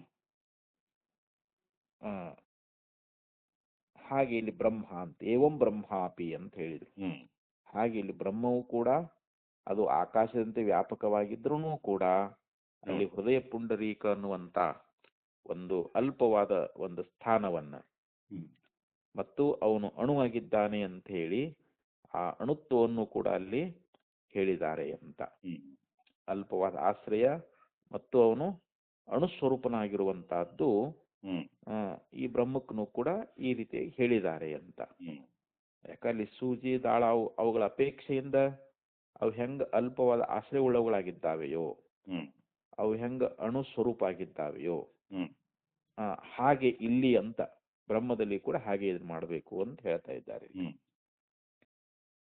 ಆ ಬಳಿಕ ಹೇಳ್ತಾ ಇದ್ದಾರೆ ಹ್ಮ್ ತದೇವಂ ನಿಚಾಯತ್ವಾದಪೇಕ್ಷಂ ಬ್ರಹ್ಮಣಃ ಹ್ಮ್ ಅರ್ಭಕೌಸ್ತ್ವಂ ಅಣಿಯಸ್ತ್ವಂ ಚ ನ ಪಾರಮಾರ್ಥಿಕಂ. ಹ್ಮ್ ತದೇವಂ ನಿಚಾಯತ್ವಾತ್ ಹ್ಮ್ ಅಪೇಕ್ಷಂ ಬ್ರಹ್ಮಣಃ. ಹ್ಮ್ ಇಲ್ಲಿ ಬ್ರಹ್ಮಕ್ಕ ಒಂದು ಉಪಾಸನೆ ದೃಷ್ಟಿಯಿಂದ ಬ್ರಹ್ಮವನ್ನ ಅಲ್ಲಿ ಅಲ್ಪವಾದ ಆಶ್ರಯ ಮತ್ತು ಅವನು ಅಣುಸ್ವರೂಪ ಅಂತ ಹೇಳಿ ಉಪಾಸನೆ ದೃಷ್ಟಿಯಿಂದ ಹೇಳ್ಕೊಂಡು ಬಂದ್ರಲ್ರಿ ಅವರು. ಹೌದು. ನಾವು ಉಪಾಸನೆಗೋಸ್ಕರವಾಗಿ ಹ್ಮ್ ಬ್ರಹ್ಮ ಅನ್ನುವಂಥವನು ಹ್ಮ್ ಅವನು ಅಲ್ಪವಾದ ಆಶ್ರಯ ಅಂದ್ರೆ ಹೃದಯ ಪುಂಡರೀಕ ಅಂತೇಳಿ ಅಲ್ಲಿ ಹ್ಮ್ ಅಲ್ಪವಾದ ಆಶ್ರಯವನ್ನು ಹೇಳಿದ್ದಾರೆ. ಹೌದು. ಮತ್ತು ಹೇಗಿದಾನವನು ಬಹಳ ಅಣುಸ್ವರೂಪದಾನ, ಹ್ಮ್ ಬಹಳ ಸೂಕ್ಷ್ಮದಾನಂತ. ಹ್ಮ್ ಈ ರೀತಿಯಾಗಿ ಏನು ಹೇಳಿತೆಲ್ಲ ಇದು ಪಾರಮಾರ್ಥಿಕವಾಗಿ ಅಲ್ಲ ಅಂತ. ಹ್ಮ್ ಇದು ಪಾರಮಾರ್ಥ ದೃಷ್ಟಿಯಿಂದ ಇದು ಸತ್ಯ ಅದೇನು ಅಂತಂದ್ರೆ ಅಲ್ಲ. ಹ್ಮ್ ಇದು ನಾವು ಉಪಾಸನೆಗೋಸ್ಕರವಾಗಿ ಹೇಳಿದ್ದೇ ಹೊರತು ಹ್ಮ್ ಇಲ್ಲಿ ನಿಜವಾಗಿಯೂ ಕೂಡ ಬ್ರಹ್ಮನಿಗೆ ಆ ಒಂದು ಅಲ್ಪವಾದ ಆಶ್ರಯವನ್ನು ಹೇಳಕ್ ಬರ್ತದೇನು? ಇಲ್ಲ. ಯಾಕಂದ್ರೆ ಇಲ್ಲಿ ನಾವು ಉಪಾಸನೆಗೋಸ್ಕರವಾಗಿ ಉಪಾಸನಾ ದೃಷ್ಟಿಯಿಂದ ಹ್ಮ್ ಅಲ್ಲಿ ಬ್ರಹ್ಮ ಅನ್ನುವಂತಹದ್ದು ಅಲ್ಪ ಆಶ್ರಯ ಉಳ್ಳದ್ದು, ಅದು ಅತ್ಯಂತ ಸೂಕ್ಷ್ಮವಾಗಿರುವಂತಹದ್ದು, ಅಣುಸ್ವರೂಪವಾಗಿರುವಂತಹದ್ದು ಅಂತ ನಾವು ಹೇಳಿದ್ದೇವೆ ಹೊರತು ಆದ್ರೆ ವಾಸ್ತವಿಕವಾಗಿ ಅಲ್ಲಿ ಆ ಬ್ರಹ್ಮನಿಗೆ ಪರಮಾತ್ಮನಿಗೆ ಅಲ್ಪವಾದ ಆಶ್ರಯವೂ ಇಲ್ಲ, ಅವನ ಅಣುಸ್ವರೂಪನೂ ಅಲ್ಲ ಅಂತ ಹೇಳಿ ಇಲ್ಲಿ ಹೇಳ್ಕೊಂಡು ಬಂದ್ರೆ ಅದಕ್ಕೆ ತತ್ರ ಯದಾಯ ಶಂಕ್ಯತೆ ಹೃದಯಾಯತನತ್ವಾತ್ ಬ್ರಹ್ಮಣಃ ಹೃದಯಾಯತನಾನಾಂ ಚ ಪ್ರತಿ ಶರೀರಂ ಭಿನ್ನತ್ವಾತ್ ಭಿನ್ನಾಯತನಾನಾಂ ಚ ಶುಕಾದೀನಾಂ ಅನೇಕ ಸಾವಯವತ್ವ ಅನಿತ್ಯತ್ವಾದಿ ದೋಷ ದರ್ಶನಾತ್ ಬ್ರಹ್ಮಣೋಪಿ ತತ್ ಪ್ರಸಂಗಃ ಇತಿ ತದಪಿ ಪರಿವೃತಂ ಭವತಿ. ಇಲ್ಲಿ ಇನ್ನೂ ಒಂದು ಆಕ್ಷೇಪ ಅನ್ನುವಂತಹದ್ದು ಬರಬಹುದು ನಮಗ. ನಾವು ಹೃದಯವನ್ನೇ ಆಶ್ರಯ ಅಂತ ಹೇಳಿದಾಗ ಬ್ರಹ್ಮನಿಗೆ ಈ ನಮ್ಮ ಹೃದಯ ಅನ್ನುವಂತಹದ್ದೇ ಆಶ್ರಯ ಆಗೈತಿ ಅಂತ ಹೇಳಿ ಆ ಹೃದಯ ಆಶ್ರಯವನ್ನು ಹೇಳಿದಾಗ ಮತ್ತೀಗ ನಮ್ಗೆ ಎಷ್ಟು ಹೃದಯಗಳದಾವ್ರಿ ಇವಾಗ? ಎಷ್ಟು ಶರೀರಗಳದಾವ ಅಷ್ಟು ಹೃದಯಗಳದಾವು. ಮತ್ತು ಒಂದೊಂದು ಶರೀರದಲ್ಲಿ ಒಂದೊಂದು ಬ್ರಹ್ಮ ಆಶ್ರಯ ಆಗೈತೆ ಅಂದಂಗ ಆಯ್ತು. ಇವಾಗ ಈ ಶರೀರಕ್ಕೊಂದು ಬ್ರಹ್ಮಾಶ್ರಯ, ಆ ಶರೀರಕ್ಕೊಂದು ಬ್ರಹ್ಮಾಶ್ರಯ, ಮತ್ತ ಇವು ಅನೇಕತ್ವ ಆಗಿಬಿಡ್ತಲ್, ಬ್ರಹ್ಮ ಅನೇಕ ಆದಂಗ ಆಗಿಬಿಡ್ತಲ್ರಿ ಇವಾಗ.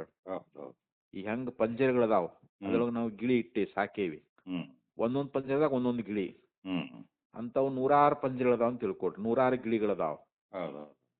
ಮತ್ತ ಆ ರೀತಿಯಾಗಿ ಇಲ್ಲಿ ಪರಮಾತ್ಮ ಮತ್ತ ಅವನು ಸರ್ವಗತನಾಗಿರ್ತಕ್ಕಂಥವನು, ಎಲ್ಲಾ ಕಡೆಯಲ್ಲಿ ಪರಿಪೂರ್ಣ ಆಗಿರ್ತಕ್ಕಂಥವನು, ಅಂಥವನಿಗೆ ಒಂದು ಹೃದಯದ ಆಶ್ರಯ ಅಂತಾಗ್ಲಿ, ಅವನು ಅಣುಸ್ವರೂಪನಂತಾಗ್ಲಿ ಮತ್ ಹಿಂಗ್ ಹೇಳಿದಾಗ ಅಲ್ಲಿ ಬೇರೆ ಬೇರೆ ಆಗ್ಬಿಡ್ತಲ್ರಿ. ಒಂದೊಂದು ಶರೀರಕ್ಕೆ ಆಶ್ರಯ ಅಂತ ಹೇಳಿದಾಗ ಒಂದೊಂದು ಶರೀರದೊಳಗ ಒಂದೊಂದು ಹೃದಯ ಪುಂಡರೀಕ, ಪ್ರತಿಯೊಂದು ಶರೀರದಲ್ಲಿ ಹೃದಯ ಪುಂಡರೀಕ, ಅಲ್ಲಿ ಒಬ್ಬ ಆತ್ಮ ಅಂತ ಅಂದಾಗ ಅಲ್ಲಿ ಬೇರೆ ಬೇರೆ ಆಗ್ಬಿಡ್ತಾವಾಗ, ಬೇರೆ ಬೇರೆ ಆಶ್ರಯ ಆಗಿಬಿಡ್ತು. ಆದ್ರಿಂದ ಇಲ್ಲಿ ಸಾವಯವ ಅಂತ ಹೇಳ್ಬೇಕಾಕೈತೆ ಅವಾಗ ಪರಮಾತ್ಮನಿಗೆ. ಮತ್ತ ಹೃದಯ ಪುಂಡರೀಕದಲ್ಲಿ ಇದಾನೆ ಅಂತಂದ್ರ ಅವನು ಸಾವಯವ ಆಯ್ತು. ಯಾವುದು ಸಾವಯವವಾಗಿರ್ತದೋ ಅನಿತ್ಯವಾಗಿರ್ತದ. ಮತ್ತೆ ಈ ಎಲ್ಲ ದೋಷ ಬರ್ತದ. ಮತ್ತ ಈಶ್ವರನು ಕೂಡ ಸಾಯ್ಬೇಕಾಕೈತಿ. ಮತ್ತ ಅವ್ ಸಾವಯವನ್ನ ಹೇಳ್ಬೇಕಾಕೈತಿ ನಾವು ಅವನಿಗೆ. ಯಾವ ಸಾವಯವ ಇರ್ತೈತೋ ಅದು ಅನಾತ್ಮ ಇರ್ತೈತಿ, ಅದು ಅನಿತ್ಯ ಇರ್ತದ, ಅದು ನಾಶ ಉಳಿದಿರ್ತದ. ಮತ್ ಹಂಗ ನಾವು ಅನ್ನಕ್ ಬರ್ತದೇನು ಅಂತಂದ್ರೆ ಇಲ್ಲ ಅಂತ ಹೇಳ್ತಾ ಇದ್ದಾರೆ. ಅದಕ್ಕೆ ನಾವಿಲ್ಲಿ ಅಲ್ಲಿ ಹೇಳಿರ್ತಕ್ಕಂತ ಒಂದು ಉಪಾಸನೆಗೋಸ್ಕರವಾಗಿ ಆ ಪರಿಪೂರ್ಣವಾಗಿರ್ತಕ್ಕಂತ ಪರಮಾತ್ಮನನ್ನೇ ಇಲ್ಲಿ ಹೃದಯ ಪುಂಡರೀಕದೊಳಗ ಅಲ್ಲಿ ನಾವು ಉಪಾಸನೆ ಮಾಡೋ ದೃಷ್ಟಿಯಿಂದ ಅಲ್ಲಿ ನಾವು ಒಂದು ಉಪಾಧಿಯನ್ನು ಇಟ್ಟುಕೊಂಡು ಹೇಳಿದ್ದೇವೆ ಹೊರತು ವಾಸ್ತವಿಕವಾಗಿ ಆ ಪರಮಾತ್ಮ ಅವನು ಪರಿಪೂರ್ಣನೇ ಅದಾನ. ಅವನಿಗೆ ಯಾವುದೇ ಅಲ್ಪವಾದ ಆಶ್ರಯವಾಗಲಿ, ಅವನು ಅಣುಸ್ವರೂಪ ಅಂತ ಹೇಳಿ ಹೇಳುವುದು ಶ್ರುತಿ ಉದ್ದೇಶ ಇಲ್ಲ. ಅಲ್ಲಿ ಶ್ರುತಿ ಅನ್ನುವಂತಹದ್ದು ಇಲ್ಲ ಆತ್ಮ ಅವನು ಹೃದಯ ಪುಂಡರೀಕದೊಳಗನ ಅದಾನ, ಬೇರೆ ಕಡೆಯಲ್ಲಿ ಇಲ್ಲ ಅಂತ ಈ ರೀತಿ ನಾವು ಅರ್ಥ ಮಾಡಬಾರ್ದು ಅಲ್ಲಿ. ಯಾಕಂದ್ರೆ ಅವನಿಗೆ ಪರಿಚ್ಛಿನ್ನತ್ವ ಹೇಳ್ದಂಗ ಆಕೈತಿ ನಾವು. ಪರಮಾತ್ಮ ಬರೀ ಹೃದಯ ಪುಂಡರೀಕದೊಳಗ ಅಷ್ಟೇ ಅದಾನ. ಒಂದೊಂದು ಶರೀರದೊಳಗೆ ಎಷ್ಟು ಶರೀರ ಅದಾವೋ ಎಲ್ಲಾ ಹೃದಯ ಪುಂಡರೀಕದೊಳಗ ಆತ್ಮ ಅವನಿಗೆ ಒಂದು ಪರಿಮಿತಿ, ಅವನಿಗೊಂದು ಅಳತಿ ಹೇಳ್ದಂಗ ಆಕೈತಿ ನಾವು. ಮತ್ ಪ್ರತಿ ಶರೀರದೊಳಗೂ ಒಬ್ಬೊಬ್ಬ ಆತ್ಮ ಅದಾನ ಅಂತಂದ್ರೆ, ಒಬ್ಬೊಬ್ಬ ಪರಮಾತ್ಮ ಅದಾನ ಅಂತಂದ್ರೆ ಮತ್ತ ಅವನು ಸಾವಯವ ಆಗ್ಬೇಕಾಯ್ತು. ಮತ್ ಸಾವಯವ ಇದ್ದದ್ದು ಯಾವುದು ಅನಿತ್ಯ ಇರ್ತದ ಅದು. ಹೀಗೆ ಅನೇಕ ದೋಷಗಳು ಬರುವುದರಿಂದ ಅದಕ್ಕೆ ನಾವಿಲ್ಲಿ ಅದು ಕೇವಲ ವಾಸ್ತವಿಕವಾದದ್ದಲ್ಲಪ್ಪ ಅಂತ ಹೇಳಿ ಅದಕ್ಕೆ ಅವರು ಉಪಾಸನೆಗೋಸ್ಕರವಾಗಿ ನಾವು ಆ ರೀತಿ ಹೇಳಿದೇವಿ ಅಂತೇಳಿ ಈ ರೀತಿಯಾಗಿ ಅದಕ್ಕೆ ಅವರು ಸಮಾಧಾನವನ್ನು ಹೇಳ್ತಾ ಇದ್ದಾರೆ. ಹೃದಯಾಯತನತ್ವಾತ್ ಬ್ರಹ್ಮಣ ಹೃದಯತನಾನಾಂ ಚ ಪ್ರತಿ ಶರೀರಂ ಭಿನ್ನತ್ವಾತ್ ಭಿನ್ನಾಯತನಾನಾಂ ಚ ಸುಖಾದೀನಾಂ ಅನೇಕತ್ವ ಸಾವಯವತ್ವ ಅನಿತ್ಯತ್ವಾದಿ ದೋಷ ದರ್ಶನಾತ್. ಸುಖಾದೀನಾಂ ಅಂತಂದ್ರೆ ಗಿಳಿಗಳು ಅಂತ. ಪಂಜರದಲ್ಲಿ ಒಂದೊಂದು ಗಿಳಿ ಹೆಂಗ ಇಟ್ಟಿರ್ತಾರಲ್ಲ, ಹಂಗ ಬೇರೆ ಬೇರೆ ಶರೀರದಲ್ಲಿ ಬೇರೆ ಬೇರೆ ಅಲ್ಲಿ ಹೃದಯ ಪುಂಡರೀಕಗಳು. ಒಂದೊಂದು ಶರೀರಕ್ಕೆ ಒಂದೊಂದು ಹೃದಯ ಪುಂಡರೀಕ. ಅದರೊಳಗೆ ನಾವು ಆತ್ಮನನ್ನ ಅಲ್ಲೊಬ್ಬ ಈಶ್ವರ ಇಲ್ಲೊಬ್ಬ ಈಶ್ವರ ಅಂತ ಹೇಳಿ ಹಿಂಗ ಭಿನ್ನ ಭಿನ್ನವಾಗಿ ನಾವು ಭಿನ್ನ ಭಿನ್ನ ಆಶ್ರಯ, ಭಿನ್ನ ಭಿನ್ನವಾಗಿರ್ತಕ್ಕಂಥ ಉಪಾಸ್ಯ ದೇವತೆ ಅಂತ ನಾವು ಹೀಗೆ ಹೇಳ್ಕೊಂತ ಹೋಗುವುದರಿಂದ ಅಲ್ಲಿ ಅನೇಕ ಸಾವಯತ್ವ ಅನಿತ್ಯತ್ವ ದೋಷಗಳು ಬರ್ತಾವಲ್ಲ, ಅದು ಬ್ರಹ್ಮನಿಗೆ ಅದು ಹೊಂದಲಾರದು ಅಂತ. ಬ್ರಹ್ಮಣೋಪಿ ತತ್ಪ್ರಸಂಗ, ಬ್ರಹ್ಮನಿಗೂ ಅಂತ ಪ್ರಸಂಗ ಬರ್ತದೇನು ಅಂತಂದ್ರೆ ಇಲ್ಲ. ತದಪಿ ಪರಿವೃತಂ ಭವತಿ, ಅದನ್ನು ಕೂಡ ನಾವಿಲ್ಲಿ ಪರಿಹಾರ ಮಾಡ್ದಂಗ ಆಯ್ತು ಅಂತ ಹೇಳಿ ಹೀಗೆ ನಮಗ್ ಉತ್ತರವನ್ನ ಕೊಟ್ರು ಅವರು. ಇನ್ನ ಸಂಭೋಗ ಪ್ರಾಪ್ತಿ ರೀತಿ ಚೇನ್ ನ ವೈಶೇಷಾತ್. ಮತ್ತ ಈಶ್ವರನಿಗೂ ಕೂಡ ಒಂದು ಸಂಸಾರದ ಸುಖ ದುಃಖಗಳನ್ನ ಹೇಳ್ರಿ ಅಂತಂದ್ರೆ ಇಲ್ಲಪ್ಪ ಹೇಳಕ್ ಬರಂಗಿಲ್ಲ. ವೈಶೇಷಾತ್, ಅಲ್ಲಿ ಒಂದು ವಿಶೇಷತೆ ಎನ್ನುವಂತಹದ್ದಿದೆ ಅಂತ ಹೇಳ್ತಾರೆ ಅವರು. ಇಲ್ಲಿ ಮೊದಲು ಪೂರ್ವಪಕ್ಷ, ಆಮೇಲೆ ಸಿದ್ಧಾಂತ. ಪೂರ್ವಪಕ್ಷದಲ್ಲಿ ಅಲ್ಲಿ ಯಾಕಂದ್ರೆ ಪರಮಾತ್ಮ ನೀವು ಸರ್ವಗತ ಅಂತ ಹೇಳಿದ ಬಳಕ ಮತ್ ಎಲ್ಲಾರ ಹೃದಯದೊಳಗ ಅದಾನ ಅಂದ ಬಳಕ ಮತ್ತ ಅವನಿಗೆ ಹೃದಯ ಸಂಬಂಧ ಐತಿ ಅಂದ ಬಳಕ ಹೆಂಗ ಜೀವ ಸಂಸಾರ ಸುಖ ದುಃಖವನ್ನ ಅನುಭವಿಸ್ತಾನಲ್ಲ, ಮತ್ ಇವನು ಅಲ್ಲಿ ಅದಾನಲ್ಲ, ಮತ್ತ ಅವನಿಗೂ ಕೂಡ ಸುಖ ದುಃಖ ಹೇಳ್ರಿ ಪರಮಾತ್ಮನಿಗೂ ಕೂಡ ಅಂತ ಇಲ್ಲಿ ಪೂರ್ವಪಕ್ಷಿ ಹೇಳ್ತಾನ. ಈಶ್ವರನಿಗೂ ಕೂಡ ಈ ಸಂಸಾರ ಸುಖ ದುಃಖಗಳು ಬಂದೂ ಅಲ್ಲ ಅಂತಂದ್ರೆ ಇಲ್ಲಪ್ಪ, ಅಲ್ಲಿ ಒಂದು ವಿಶೇಷತೆ ಇದೆ ಅಂತ ಹೇಳಿ ಈ ಸೂತ್ರದಲ್ಲಿ ಹೇಳ್ತಾರ ಅವರು. ವ್ಯೋಮವತ್ ಸರ್ವಗತಸ್ಯ ಬ್ರಹ್ಮಣಃ ಸರ್ವ ಪ್ರಾಣಿ ಹೃದಯ ಸಂಬಂಧಾತ್ ಚಿದ್ರೂಪತಯಾ ಚ ಶಾರೀರಾತ್ ಅವಿಶಿಷ್ಟತ್ವಾತ್ ಸುಖ ದುಃಖಾದಿ ಸಂಭೋಗೋಪಿ ಅವಿಶಿಷ್ಟಃ ಪ್ರಸಜ್ಜೇತ. ಇಲ್ಲಿ ಪೂರ್ವಪಕ್ಷಿಯಾಗಿರ್ತಕ್ಕಂಥವನು ಇಲ್ಲಿ ನಮಗ ಆಕ್ಷೇಪವನ್ನ ಮಾಡ್ತಾ ಇದ್ದಾನೆ. ಇಲ್ಲಿ ಪೂರ್ವಪಕ್ಷಿ ಏನ್ ಹೇಳ್ತಾ ಇದ್ದಾನೆ ಅಂತಂದ್ರೆ ವ್ಯೋಮವತ್ ಸರ್ವಗತಸ್ಯ ಬ್ರಹ್ಮಣಃ ಅಂದ್ರೆ ಆಕಾಶದಂತೆ ವ್ಯಾಪಕನಾಗಿರ್ತಕ್ಕಂಥ ಯಾವ ಸರ್ವಗತಃ ಅಂತಂದ್ರೇನು ಎಲ್ಲಾ ಕಡೆಯಲ್ಲಿ ಪರಿಪೂರ್ಣನಾಗಿರ್ತಕ್ಕಂಥವನು ಅಂತ. ಆಕಾಶ ಹೆಂಗ ಎಲ್ಲಾ ಕಡೆಯಲ್ಲಿ ಪರಿಪೂರ್ಣ ಆಗೈತಲ್ಲ, ಎಲ್ಲಾ ಕಡೆ ಹೆಂಗ ತುಂಬಿಕೊಂಡೈತಲ್ಲ, ಹಂಗ ಬ್ರಹ್ಮವೂ ಕೂಡ ಸರ್ವಗತಃ ಅಂದ್ರೆ ಎಲ್ಲಾ ಕಡೆಯಲ್ಲಿ ವ್ಯಾಪಕವಾಗಿದೆ ಅಂತ. ಹೌದು. ಸರ್ವ ಪ್ರಾಣಿ ಹೃದಯ ಸಂಬಂಧ. ಹ್ಮ್. ಮತ್ತೆ ಎಲ್ಲಾ ಪ್ರಾಣಿಗಳ ಹೃದಯಕ್ಕೆ ಸಂಬಂಧಪಟ್ಟೈತಿಲ್ರಿ ಇವಾಗ. ಹೌದು. ಎಲ್ಲಾ ಕಡೆ ವ್ಯಾಪಕ ಅಂದ್ರೆ ಹ್ಮ್. ಪ್ರಾಣಿಗಳ ಹೊರಗು ಒಳಗು ಹೊರಗು ಎಲ್ಲಾ ಕಡೆಯಲ್ಲಿ ಬ್ರಹ್ಮ ಸಂಬಂಧ ಆಗೈತಿಲ್ರಿ ಇವಾಗ. ಹೌದು. ಹೌದು. ಜಡವಾಗಿರ್ತಕ್ಕಂಥ ಚೇತನವಾಗಿರ್ತಕ್ಕಂಥ ಸರ್ವ ವಸ್ತುಗಳಲ್ಲಿ ಹ್ಮ್. ಬ್ರಹ್ಮ ಪರಿಪೂರ್ಣವಾಗಿ ತುಂಬಿಕೊಂಡಿದೆ ಅಂದ ಬಳಿಕ ಹ್ಮ್. ಮತ್ತೆ ಎಲ್ಲಾ ಪ್ರಾಣಿಗಳ ಹೃದಯಕ್ಕದು ಹ್ಮ್. ಸಂಬಂಧಪಟ್ಟೈತಿ ಅಂತ. ಹೌದಾ. ಅದಕ್ಕೆ ಸಂಬಂಧ ಚಿದ್ರೂಪತೆಯ ಹ್ಮ್. ಮತ್ತದು ಚಿದ್ರೂಪ ಆಗೈತಿ, ಚೈತನ್ಯ ಸ್ವರೂಪ ಆಗೈತಿ ಅಂತ. ಹ್ಮ್. ಬ್ರಹ್ಮ ಚೈತನ್ಯ ಸ್ವರೂಪ ಆಗ್ಯದ. ಹ್ಮ್. ಎಲ್ಲಾ ಪ್ರಾಣಿಗಳ ಹೃದಯಕ್ಕೆ ಅದು ಸಂಬಂಧಪಟ್ಟದ. ಹ್ಮ್. ಬ್ರಹ್ಮ ಸರ್ವಗತ ಅಂದ್ರೆ ಎಲ್ಲಾ ಕಡೆಯಲ್ಲಿ ಆಕಾಶದಿಂದ ವ್ಯಾಪಕ ಆಗಿದ್ರೂ ಕೂಡ ಹ್ಮ್. ಅದು ಸರ್ವ ಪ್ರಾಣಿಗಳ ಹೃದಯಕ್ಕೆ ಸಂಬಂಧಪಟ್ಟಿರುವುದರಿಂದ ಹ್ಮ್. ಮತ್ತು ಚೈತನ್ಯ ಸ್ವರೂಪವಾಗಿರುವುದರಿಂದ ಹ್ಮ್. ಶಾರೀರಾತ್ ಅವಿಶಿಷ್ಟತ್ವಾತ್. ಶಾರೀರ ಅಂದ್ರೆ ಜೀವ. ಹ್ಮ್. ಜೀವನಿಗಿಂತಲೂ ಬೇರೆ ಯಾವುದೇ ಒಂದು ವಿಶೇಷತೆ ಅನ್ನುವಂಥದ್ದಿಲ್ಲ. ಹ್ಮ್. ಜೀವ ಹೆಂಗ ಸರ್ವ ಹೃದಯರ ಎಲ್ಲಾ ಹೃದಯಗಳ ಇದಕ್ಕೆ ಸಂಬಂಧಪಟ್ಟಾನಿಲ್ರಿ, ಹೃದಯಕ್ಕೆ ಸಂಬಂಧಪಟ್ಟಾನಿಲ್ಲ ಜೀವರೇ. ಹೌದು.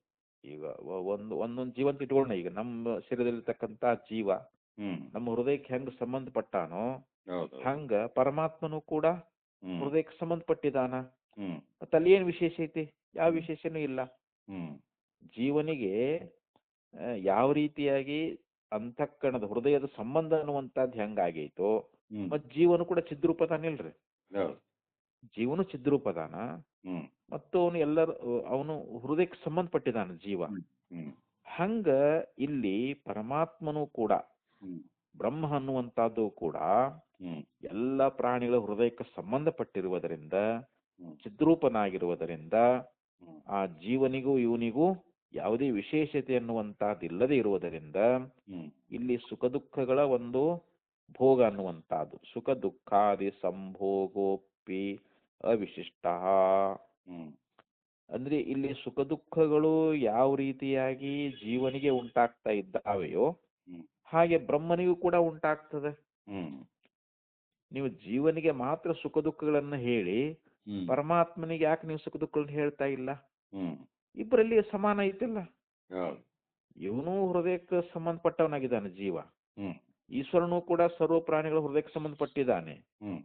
ಮತ್ ಇವನು ಚಿದ್ರೂಪದಾನ, ಅವನು ಚಿದ್ರೂಪದಾನ ಅಂದ ಬಳಕ ಇಬ್ಬರಲ್ಲಿ ಸಮಾನ ಆಗಿಬಿಡ್ತಲ್ಲ ಇವಾಗ. ಹೌದು. ಆ ಸುಖ ದುಃಖಗಳ ಸಂಬಂಧ ಅನ್ನುವಂಥದ್ದು ಇಬ್ಬರಿಗೆ ಹೇಳಿಬಿಡ್ರಲ್ಲ. ಹ್ಮ್. ಜೀವನಿಗೂ ಹೇಳ್ರಿ ಹ್ಮ್. ಮತ್ತು ಬ್ರಹ್ಮನಿಗೂ ಹೇಳ್ಬಿಡ್ರಿ ಅಂತ ಹೌದು. ಈ ಪ್ರಕಾರವಾಗಿ ಪೂರ್ವ ಪಕ್ಷಿ ಹೇಳ್ತಾ ಇದ್ದಾನೆ. ಹ್ಮ್. ಏಕತ್ವಾಚ್ಛ. ಹ್ಮ್. ಮತ್ತ ಅವರಿಬ್ರು ಒಂದಾದಾರ. ಹ್ಮ್. ಇಲ್ಲಿ ಜೀವ ಈಶ್ವರ ಏನದಾರಲ್ಲ ಹ್ಮ್. ಅವರು ಒಂದೇ ಆಗಿದಾರ ಅಂತ. ಹ್ಮ್. ಒಂದೇ ಆಗಿದಾರ ಅಂದ ಬಳಕ ಹ್ಮ್. ನಹಿ ಪರಸ್ಮಾತ್ ಆತ್ಮನಃ ಅನ್ಯಃ ಕಶ್ಚಿತ್ ಆತ್ಮ ಸಂಸಾರಿ ವಿದ್ಯತೆ. ಹ್ಮ್.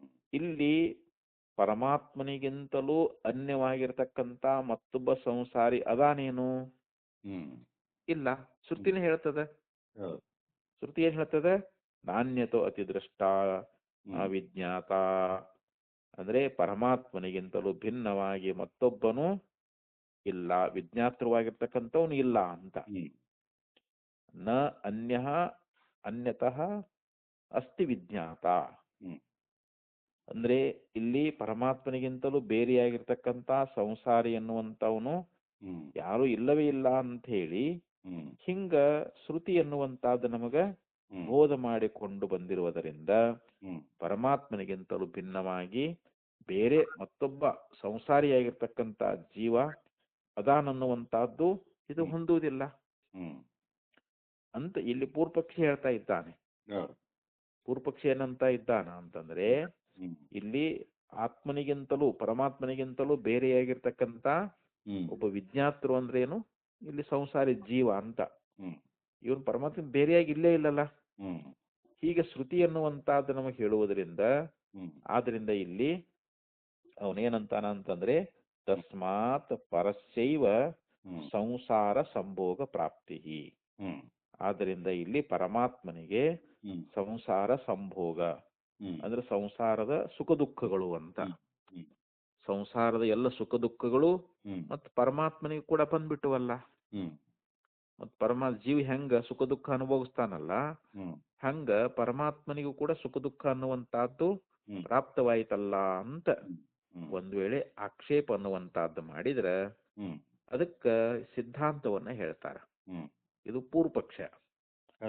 ಇವಾಗ ಆಚಾರ್ಯರು ಸಿದ್ಧಾಂತ ವೇದಾಂತ ಸಿದ್ಧಾಂತವನ್ನ ಹೇಳ್ತಾ ಇದ್ದಾರೆ. ಇತಿ ಚೇತ್ ನ ವೈಶೇಷಾತ್, ಇಲ್ಲಿ ಒಂದು ವಿಶೇಷತೆ ಇದೆ ಅಂತ ಹೇಳ್ತಾ ಇದ್ದಾರೆ. ಅದು ಏನು ವಿಶೇಷತೆ ಅಂತಂದ್ರೆ, ನ ತಾವತ್ ಸರ್ವ ಪ್ರಾಣಿ ಹೃದಯ ಸಂಬಂಧಾತ್ ಶಾರೀರವತ್ ಬ್ರಹ್ಮಣಃ ಸಂಭೋಗ ಪ್ರಸಂಗ. ಸರ್ವ ಪ್ರಾಣಿ ಹೃದಯ ಸಂಬಂಧಾತ್ ಅಂದ್ರೆ ಎಲ್ಲಾ ಪ್ರಾಣಿಗಳ ಒಂದು ಹೃದಯ ಸಂಬಂಧದಿಂದ ಅಂತ. ಮೊದಲನೇದು ಏನ್ ಹೇಳಿದ್ರು, ಎಲ್ಲಾ ಪ್ರಾಣಿಗಳ ಒಂದು ಹೃದಯ ಸಂಬಂಧದಿಂದ. ಶಾರೀರವತ್ ಅಂದ್ರೆ ಜೀವನಂತೆ ಅಂತ. ಇಲ್ಲಿ ಹೆಂಗ ಜೀವ ಸರ್ವ ಪ್ರಾಣಿಗಳ ಹೃದಯಕ್ಕೆ ಸಂಬಂಧಿಯಾಗಿದ್ದಾನಲ್ರಿ ಇವಾಗ, ಹಂಗ ಇಲ್ಲಿ ಬ್ರಹ್ಮನಿಗೂ ಕೂಡ ಆ ಸರ್ವ ಪ್ರಾಣಿಗಳ ಹೃದಯ ಸಂಬಂಧದಿಂದ ಅವನಿಗೆ ಸುಖ ದುಃಖಗಳ ಭೋಗ ಅನ್ನುವಂತಹದ್ದು ಸಂಭವಿಸುವುದಿಲ್ಲ ಅಂತ ಹೇಳ್ತಾರೆ. ನ ತಾವತ್ ಸರ್ವ ಪ್ರಾಣಿ ಹೃದಯ ಸಂಬಂಧಾತ್ ಶಾರೀರವತ್ ಬ್ರಹ್ಮಣಃ ಸಂಭೋಗ ಪ್ರಸಂಗ. ಇಲ್ಲಿ ಪರಮಾತ್ಮನಿಗೆ ಸುಖ ದುಃಖಗಳ ಒಂದು ಭೋಗ ಅನ್ನುವಂತಹದ್ದು ಸಮ್ಯಕ್ ಭೋಗ ಸಂಭೋಗ ಅಂತ. ಈ ಹೆಂಗ ಜೀವನಿಗೆ ಸುಖ ದುಃಖ ತೋರ್ತಾವಲ್ರಿ, ಜೀವನಿಗೆ ಒಮ್ಮೆ ಸುಖ ಆಕೈತಿ ಒಮ್ಮೆ ದುಃಖ ಆಕೈತಿ, ಹಂಗ ಇದು ಸಂಸಾರ ಇದು ಸುಖ ದುಃಖದಿಂದ ಕೂಡಿಕೊಂಡದ್ದು. ಯಾಕೆ ಇಲ್ಲಿ ಬ್ರಹ್ಮನೂ ಕೂಡ ಅವನು ಹೃದಯ ಇದಕ್ಕೆ ಸಂಬಂಧಪಟ್ಟಿರುವುದರಿಂದ ಮತ್ತೆ ಇವನಿಗೂ ಜೀವನಂತೆ ಸುಖ ದುಃಖಗಳನ್ನ ಹೇಳ್ರಿ ಅಂತ ಅವನು ಏನ್ ಪ್ರಶ್ನೆ ಮಾಡಿದ್ನಲ್ಲ, ಅದಕ್ಕೆ ಇಲ್ಲಿ ವೇದಾಂತಿಗಳು ಉತ್ತರ ಕೊಡ್ತಾ ಇದ್ದಾರ ಅಂತಂದ್ರೆ, ಆ ಸರ್ವ ಪ್ರಾಣಿಗಳ ಹೃದಯದ ಸಂಬಂಧದಿಂದ ಈ ಪರಮಾತ್ಮನಿಗೆ ಜೀವನಂತೆ ಇವನಿಗೂ ಕೂಡ ಸಂಸಾರ ಭೋಗ ಅನ್ನುವಂತಹದ್ದು ಬರೋದಿಲ್ಲ ಅಂತ ನ ಅಂತ ಹೇಳಿದ್ರು ಅವ್ರು. ನ ತಾವತ್ ಅಂತ ಹೇಳ್ತಾರಲ್ಲ ಅವರು, ನ ತಾವತ್ ಸಂಭೋಗ ಪ್ರಸಂಗ ಅಂತ. ವೈಶೇಷ್ಯಾತ್ ಯಾಕೆ ಅಂತಂದ್ರೆ ಇಲ್ಲಿ ಒಂದು ವಿಶೇಷತೆ ಅನ್ನುವಂತಹದ್ದಿದೆ ಅಂತ. ಏನ್ ವಿಶೇಷತೆ ಅಂತಂದ್ರೆ, ವಿಶೇಷೋ ಹಿ ಭವತಿ ಶಾರೀರ ಪರಮೇಶ್ವರಯೋ. ಇಲ್ಲಿ ಜೀವ, ಶಾರೀರ ಅಂದ್ರೆ ಜೀವ, ಇಲ್ಲಿ ಪರಮೇಶ್ವರನಿಗೂ ಜೀವನಿಗೂ ಒಂದು ವಿಶೇಷತೆ ಇದೆ ಅಂತ ಹೇಳ್ತಾರ ಅವರು. ಜೀವನ ಸ್ವರೂಪವೇ ಬೇರೆ, ಪರಮಾತ್ಮನ ಸ್ವರೂಪವೇ ಇಲ್ಲಿ ಬೇರೆ. ಏಕಃ ಕರ್ತ ಭೋಕ್ತ, ಒಬ್ಬವ ಇಲ್ಲಿ ಕರ್ತ ಆಗ್ಯಾನ, ಕರ್ಮಗಳನ್ನ ಮಾಡುವವನಾಗಿದ್ದಾನ. ಯಾರು ಜೀವ ಕರ್ಮ ಕರ್ತೃ ಅದಾನ ಅವನು, ಮತ್ತು ಭೋಕ್ತೃ ಅದಾನ, ಕರ್ಮ ಫಲವನ್ನ ಅನುಭವಿಸ್ತಕ್ಕಂಥವನಾಗಿದ್ದಾನೆ. ಧರ್ಮ ಸಾಧನ, ಮತ್ತವನು ಧರ್ಮ ಮತ್ತು ಅಧರ್ಮಗಳನ್ನ ಮಾಡುವವನಾಗಿದ್ದಾನೆ. ಮತ್ತು ಒಮ್ಮೆ ಧರ್ಮ ಮಾಡ್ತಾನ, ಅಧರ್ಮ ಮಾಡ್ತಾನಿಲ್ರಿ. ಇವು ಜೀವ ಧರ್ಮಾಧರ್ಮ ಸಾಧನವುಳ್ಳವನು ಅಂತ. ಮತ್ತು ಸುಖ ದುಃಖಾದಿ ಮಾಂಶ್ಚ, ಮತ್ತು ಸುಖಾನ ಅನುಭವಿಸ್ತಾನ, ದುಃಖಾದಿಗಳನ್ನು ಅನುಭವಿಸ್ತಾನ. ಸುಖ ದುಃಖಾದಿಗಳು ಉಳ್ಳವನು ಅಂತ. ಯಾರು ಒಬ್ಬ, ಯಾರು ಜೀವ. ಶಾರೀರ ಅಂತ ಏನದಾನಲ್ಲ ಜೀವ, ಇವನು ಕರ್ತ ಭೋಕ್ತ ಮತ್ತು ಧರ್ಮಾಧರ್ಮಗಳನ್ನ ಇವುಗಳನ್ನು ಸಾಧನ ಮಾಡ್ತಕ್ಕಂಥವನಾಗಿದ್ದಾನೆ. ಅದರ ಫಲವಾಗಿರ್ತಕ್ಕಂಥ ಸುಖ ದುಃಖಗಳು. ಧರ್ಮ ಸಾಧನೆ ಮಾಡೋದ್ರಿಂದ ಸುಖ ಆಗ್ತದೆ, ಅಧರ್ಮ ಸಾಧನೆಯಿಂದ ದುಃಖ ಆಕೈತಿ. ಅದಕ್ಕೆ ಸುಖ ದುಃಖಾದಿಗಳು ಉಳ್ಳವನು ಒಬ್ಬಾಮ, ಯಾರು ಇವನು ಜೀವ. ತದ್ ಏಕಃ ತದ್ವಿಪರೀತಃ ಅಪಹತ ಪಾಪ್ಮಾದಿ ಗುಣಃ.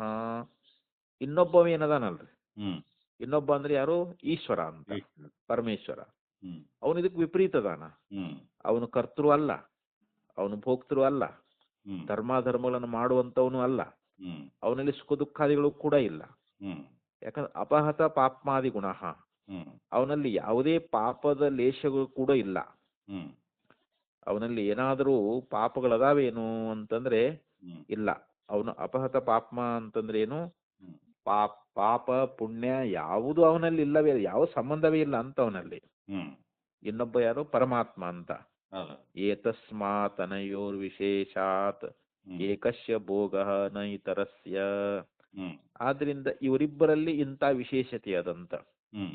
ಜೀವನಲ್ಲಿ ಪರಮಾತ್ಮನಲ್ಲಿ ಒಬ್ಬ ಕರ್ತ ಭೋಕ್ತ ಧರ್ಮ ಸಾಧನೆ ಉಳ್ಳವನು ಸುಖ ದುಃಖಾದಿ ಉಳ್ಳವನು ಒಬ್ಬ ಇದ್ರ ಇನ್ನೊಬ್ಬ ಅದಕ್ಕೆ ವಿಪರೀತವಾಗಿ ಅವನು ಅಕರ್ತ ಅಭೋಕ್ತ ಧರ್ಮಾದಿ ಸಾಧನೆ ಇಲ್ಲದೆ ಇರ್ತಕ್ಕಂಥವನು, ಅವನಲ್ಲಿ ಸುಖ ಆಗ್ಲಿ ದುಃಖ ಆಗ್ಲಿ ಯಾವುದೂ ಇಲ್ಲ ಇನ್ನೊಬ್ಬ. ಅಂದ್ರೆ ಇವರಿಬ್ಬರಲ್ಲಿ ಹಿಂಗ ವಿಶೇಷತೆ ಐತಿ ಅಂತ. ಏತಸ್ಮಾತ್ ಅನಯೋರ್ ವಿಶೇಷಾತ್ ಏಕಸ್ಯ ಭೋಗ ನ ಇತರಸ್ಯ. ಹೀಗಾಗಿ ಇಬ್ಬರಲ್ಲಿ ಇಂಥ ಒಂದು ವಿಶೇಷತೆ ಇರುವುದರಿಂದ ಒಬ್ಬನಿಗೆ ಸಂಸಾರದ ಭೋಗ ಅದ, ಇನ್ನೊಬ್ಬನಿಗೆ ಇಲ್ಲ ಅಂತ. ಇತರಸ್ಯ ಅಂದ್ರೆ ಇಲ್ಲಿ ಜೀವನಿಗೆ, ಈಶ್ವರನಿಗೆ ಸಂಸಾರದ ಭೋಗ ಇಲ್ಲ, ಜೀವನಿಗೆ ಮಾತ್ರ ಸಂಸಾರದ ಭೋಗ ಅನ್ನುವಂಥದ್ದು ಅದ ಅಂತ. ಯದಿ ಚ ಸನ್ನಿಧಾನ ಮಾತ್ರೇನ ವಕ್ತು ಶಕ್ತಿಂ ಅನಾಶ್ರಿತ್ಯ ಕಾರ್ಯ ಸಂಬಂಧ ಅಭ್ಯುಪಗಮ್ಯೇತ. ಇನ್ನ ಒಂದು ಸನ್ನಿಧಿ ಮಾತ್ರದಿಂದದೊಳಗ, ಸನ್ನಿಧಿ ಮಾತ್ರೇಣ ಅಂತ ಹೇಳ್ತಾರೆ. ಯದಿ ಚ ಅಂದ್ರೆ ಒಂದು ವೇಳೆ, ಸನ್ನಿಧಿ ಮಾತ್ರೇಣ ಅಂದ್ರೆ ಸನ್ನಿಧಿ ಮಾತ್ರದಿಂದ ಅಂತ. ವಸ್ತು ಶಕ್ತಿಂ ಅನಾಶ್ರಿತ್ಯ ಒಂದು ವಸ್ತುವಿನ ಶಕ್ತಿಯನ್ನ ಆಶ್ರಯಿಸದೆ ನಾವು ಕಾರ್ಯ ಸಂಬಂಧ ಅಭ್ಯುಪಗಮ್ಯೇತ, ಆ ಕಾರ್ಯದ ಒಂದು ಸಂಬಂಧವನ್ನ ನಾವು ಇಟ್ಟುಕೊಳ್ಳುವುದಾದರೆ ಆಕಾಶಾದಿ ನಾಮಿವ ದಾಹಾದಿ ಪ್ರಸಂಗ. ಈಗ ಆಕಾಶ ಮೊದಲಾದವುಗಳು ಏನದಾವಲ್ಲ, ಅವುಗಳು ಕೂಡ ಅವು ಸುಡಬೇಕಾಗ್ತೈತೆ ಅಲ್ಲಿ. ಈಗ ಆಕಾಶ ಅನ್ನುವಂತಹದ್ದನ್ನ ಬೆಂಕಿ ಸುಡ್ತದೇನು? ಆಕಾಶವನ್ನ ಬೆಂಕಿ ಸುಡುವುದಿಲ್ಲ. ಯಾಕಂದ್ರೆ ಅದಕ್ಕ ಆ ದಾಹತ್ವ ಒಂದು ಯೋಗ್ಯತೆ ಅನ್ನುವಂತಹದ್ದಿಲ್ಲ. ಆ ಸುಡಿಸಿಕೊಳ್ಳುವಂತ ಯೋಗ್ಯತೆ ಆಕಾಶಕ್ಕೆ ಐತೇನು? ಇಲ್ಲ. ಕಟ್ಟಿಗೆಯನ್ನು ಸುಡಬಹುದು, ಇನ್ನು ಬೇರೆ ವಸ್ತುಗಳನ್ನು ಸುಡಬಹುದು. ಆದ್ರೆ ಆ ದಾಹ್ಯತ್ವ ಅನ್ನುವ ಯೋಗ್ಯತೆ ಅನ್ನುವಂತಹದ್ದು ಆಕಾಶಕ್ಕೆ ಇಲ್ಲದೆ ಇರುವುದರಿಂದ ಬೆಂಕಿ ಅನ್ನುವಂತಹದ್ದು ಆಕಾಶವನ್ನ ಸುಡಲಾರದು. ಕೇವಲ ಸನ್ನಿಧಾನ ಮಾತ್ರದಿಂದ ಕಾರ್ಯ ಆಗುವುದಾದ್ರೆ, ಕೇವಲ ಸನ್ನಿಧಿ ಮಾತ್ರದಿಂದ ಕಾರ್ಯ ಆಗ್ತೈತಿ ಅಂತಂದ್ರ ಈ ಬೆಂಕಿ ಸಂಬಂಧದಿಂದ ಆಕಾಶವು ಕೂಡ ಸುಟ್ಟು ಹೋಗ್ಬೇಕಾಗುವುದು. ಇದನ್ನ ಒಪ್ಕೊಳಕ್ ಆಗ್ತೈತೇನು ಅಂತಂದ್ರೆ ಇಲ್ಲ ಅಂತ. ಆದ್ದರಿಂದ ಇಲ್ಲಿ ಒಂದು ಸನ್ನಿಧಿ ಅಂದ್ರೆ ಇಲ್ಲಿ ಆತ್ಮನ ಸನ್ನಿಧಿ ಒಳಗನ ಅಲ್ಲಿ ಜೀವದಾನ ಎಲ್ಲ ಅದನ್ನ ಅನುಭವಿಸ್ತಾನಂತಂದ್ರೂ ಕೂಡ ಅವನ ಒಂದು ಶಕ್ತಿ ಎನ್ನುವಂತಹದ್ದನ್ನ ಯದೀಚ ಸನ್ನಿಧಿ ಮಾತ್ರೇನ ಶಕ್ತಿ ಅನಾಶ್ರಿತ್ಯ ಕಾರ್ಯ ಸಂಬಂಧ ಅಭ್ಯುಪಗಮ್ಯೇತ. ಕೇವಲ ಸನ್ನಿಧಿ ಮಾತ್ರದಿಂದ ವಸ್ತುವಿನ ಶಕ್ತಿಯನ್ನ ಆಶ್ರಯಿಸದೆ ಆ ಕಾರ್ಯ ಸಂಬಂಧವನ್ನ ನಾವು ಒಪ್ಪಿಕೊಳ್ಳುವುದಾದರೆ ಆಕಾಶಾದಿ ನಾಮಪಿ ದಾಹಾದಿ ಪ್ರಸಂಗ, ಮತ್ತು ಆಕಾಶಾದಿಗಳು ಕೂಡ ಅಗ್ನಿಯಿಂದ ಸುಡುವಂತ ಪ್ರಸಂಗ ಅನ್ನುವಂತಹದ್ದು ಬರ್ತದ. ಸರ್ವಗತಾನ್ ಅನೇಕಾತ್ಮವಾದಿನಾಮಪಿ ಸಮೋ ಏತೌ ಚೋದ್ಯ ಪರಿಹಾರವು. ಆದ್ದರಿಂದ ಇಲ್ಲಿ ಒಟ್ಟು ಸರ್ವಗತರಾಗಿರ್ತಕ್ಕಂಥ ಅನೇಕಾತ್ಮವಾದಿಗಳು ಅಂದ್ರೆ ಕೆಲವ್ರು ಏನ್ ಹೇಳ್ತಾರ, ಆತ್ಮ ಸರ್ವಗತದಾನ ಮತ್ತು ಅನೇಕದಾನ ಅಂತ ಹೇಳ್ತಾರ ಅವರು. ಆತ್ಮ ಅನೇಕ ಅಂತ ಹೇಳ್ತಾರೆ. ಆತ್ಮ ಒಬ್ಬನೇ ಅಂತ ಹೇಳೋನು ವೇದಾಂತಿ ಒಬ್ಬನೇ, ಅದ್ವೈತ ವೇದಾಂತಿ ಒಬ್ಬನೇ ಮಾತ್ರ ಆತ್ಮ ಒಬ್ಬನೇ ಅಂತ ಹೇಳ್ತಾನ. ಆದ್ರೆ ಅವರು ಆತ್ಮ ಅನೇಕ ಅದಾರ ಮತ್ತು ಸರ್ವಗತ ಎಲ್ಲಾ ಕಡೆ ಅದಾರ ಅಂತ ಅವರು. ಹೀಗೆ ಅವ್ರಲ್ಲಿ ಬೇರೆ ಸಿದ್ಧಾಂತ ಬೇರೆ ಇದ್ರವ್ರು ಹೇಳ್ತಾರಂಗ ಆ ತರ ಅವರು. ಯಾಕಂದ್ರೆ ಆಯಾ ಒಂದು ಆತ್ಮನ ಕರ್ಮದಿಂದ ಅವ್ರವ್ರಿಗೆ ಭೋಗ ಅನ್ನುವಂತಹದ್ದು ಆಗ್ತದ ಅಂಥೇಳಿ ಅಲ್ಲಿ ಅದೇ ಸ್ಥಳದೊಳಗೆ ಆತ್ಮ ಸನ್ನಿಹಿತ ಅದಾನಂದ್ರೂ ಕೂಡ ಆ ಬೇರೆ ಆತ್ಮರಿಗೆ ಆಗೋದಿಲ್ಲ ಅಂತ ಹಿಂಗ ಹೇಳ್ಬೇಕಾಗ್ತೈತಿ ಅಂತ. ಈಗ ಒಂದು ಮನೆಯೊಳಗ 10 ಮಂದಿ ಅದಾರ ಅಂತಂದ್ರ ಈಗ ಒಬ್ಬನಿಗೆ ದುಃಖ ಆದ್ರ ಮತ್ತೆ ಎಲ್ಲರಿಗೆ ದುಃಖ ಆಗಬೇಕು. ಅದು ಅನುಭವ ಸಾರದಲ್ಲಿ ಬಹಳ ಚೆನ್ನಾಗಿ ಹೇಳ್ಕೊಂಬಂದಾರ ಇದ್ರಾಗ. ಆತ್ಮ ಒಬ್ಬನೇ ಆಗ್ಬಿಟ್ರೆ ಒಬ್ಬರು ಸತ್ರ ಎಲ್ಲರೂ ಸಾಯ್ಬೇಕಾಗಿತ್ತು, ಒಬ್ಬ ಹುಟ್ಟಿದ್ರೆ ಎಲ್ಲರೂ ಹುಟ್ಟಬೇಕಾಗಿತ್ತು, ಮತ್ತೊಬ್ಬ ಅಳ್ತಾನ ಒಬ್ಬ ನಗತಾನ, ಮತ್ತೆ ಹಿಂಗ ಆತ್ಮ ಭಿನ್ನ ಭಿನ್ನ ಅದಾರಲ್ಲ ಅಂತ ಅದೇ ವಿಚಾರ ಇಲ್ಲಿ ಬಂದೈತಿವಾಗಿಲ್ಲ. ಅದಕ್ಕ ಅವರು ಆ ಉಪಾಧಿಗಳು ಬೇರೆ ಬೇರೆ ಅದಾವಂತ, ಬುದ್ಧಿ ಉಪಾಧಿಗಳು ಬೇರೆ ಅದಾವ. ಆತ್ಮ ಒಬ್ಬನೇ ಇದ್ರು ಕೂಡ ಆ ಬುದ್ಧಿ ಉಪಾಧಿಗಳ ಮೂಲಕವಾಗಿ ಅಲ್ಲಿ ಅದು ಉಪಾಧಿ ಧರ್ಮಗಳೇ ಹೊರತು ಅವು ಆತ್ಮ ಧರ್ಮ ಅಲ್ಲ ಅಂತೇಳಿ ಅಲ್ಲಿ ನಿರಾಕರಣೆ ಮಾಡ್ಕೊಂಡು ಬಂದಾರ ಇಲ್ಲಿ. ಅದಕ್ಕ ಇಲ್ಲಿ ಅಂದ್ರೆ ಆಯಾ ಆತ್ಮನ ಕರ್ಮದಿಂದ ಅವ್ರವ್ರಿಗೆ ಭೋಗ ಆಗ್ತದ ಅಂತ ಹೇಳಿ, ಹ್ಮ್ ಮತ್ತೆ ಅದ ಸ್ಥಳದೊಳಗೆ ಅಲ್ಲಿ ಆತ್ಮ ಸನ್ನಿಹಿತನಾಗಿದ್ರು ಕೂಡ ಆ ಬೇರೆ ಆತ್ಮರಿಗೆ ಅದು ಆಗೋದಿಲ್ಲ ಅಂತ ಹೇಳಿ ಹ್ಮ್ ಅವ್ರು ಹೇಳ್ಬೇಕಾಗ್ತದಂತ. ಹೌದು. ಹ್ಮ್ ಅಂತೇಳಿ ಇದಕ್ಕ ಈ ಪ್ರಕಾರ ಹೇಳ್ಕೊಂಡ್ ಬರ್ತಾರ ಅವ್ರು ಪೂರ್ವ ಪಕ್ಷ ಇದ್ರೊಳಗ. ಹ್ಮ್ ಆದ್ರಿಂದ ಅವರು ಕೂಡ ಈ ಚೋದ್ಯ ಅಂದ್ರೆ ಏನು, ಹ್ಮ್ ಪ್ರಶ್ನೆ, ಆಕ್ಷೇಪ ಅಂತ, ಹ್ಮ್ ಆಕ್ಷೇಪ ಪರಿಹಾರಗಳು ಈ ರೀತಿಯಾಗಿ ಎಲ್ಲರಿಗೂ ಸಮಾನವಾಗಿದ್ದಾವೆ ಅಂತ ಹೇಳಿ ಹ್ಮ್ ಹೀಗೆ ಹೇಳ್ಕೊಂಡು ಬಂದರು. ಹ್ಮ್ ಇನ್ನ ಈ ಸಂಸಾರಿತ್ವ ಅನ್ನುವಂತಹದ್ದು ಹ್ಮ್ ಇದು ಅವಿದ್ಯಾ ಕಲ್ಪಿತ ಅಂತ ಹೇಳ್ತಾರೆ. ಹ್ಮ್ ಜೀವನಿಗೆ ನಾವೇನು ಸಂಸಾರಿತ್ವವನ್ನು ಹೇಳ್ತೇವಲ್ಲ, ಹೌದು. ಇಲ್ಲಿ ಜೀವ ಬ್ರಹ್ಮನೇ ಅದಾನ, ಆದ್ರೂ ಕೂಡ ಅವನಲ್ಲಿ ಸಂಸಾರವನ್ನು ನಾವು ಕಲ್ಪಿಸುವುದು ಹ್ಮ್ ಅದು ಅಜ್ಞಾನ ಮೂಲಕವಾಗಿ ಅಂತ. ಹೌದು. ಅವಿದ್ಯಾ ಕಲ್ಪಿತತ್ವದಿಂದ ಸಂಸಾರಿಗೆ ಸಂಸಾರಿತ್ವ ಬಂದೈತೆ ಹೊರತು ಹ್ಮ್ ಅವನು ವಾಸ್ತವಿಕವಾಗಿ ಹ್ಮ್ ಬ್ರಹ್ಮರೂಪನೇ ಅನ್ನುವಂತ ವಿಚಾರವನ್ನ ಹ್ಮ್ ಮತ್ತದು ಮುಂದಿನ ಭಾಷ್ಯದೊಳಗೆ ಹೇಳ್ತಾರೆ. ಹೌದು. ಅದನ್ನು ಮತ್ತೆ ನಾವು ಸಾಯಂಕಾಲ ನೋಡೋಣ. ಹೌದು.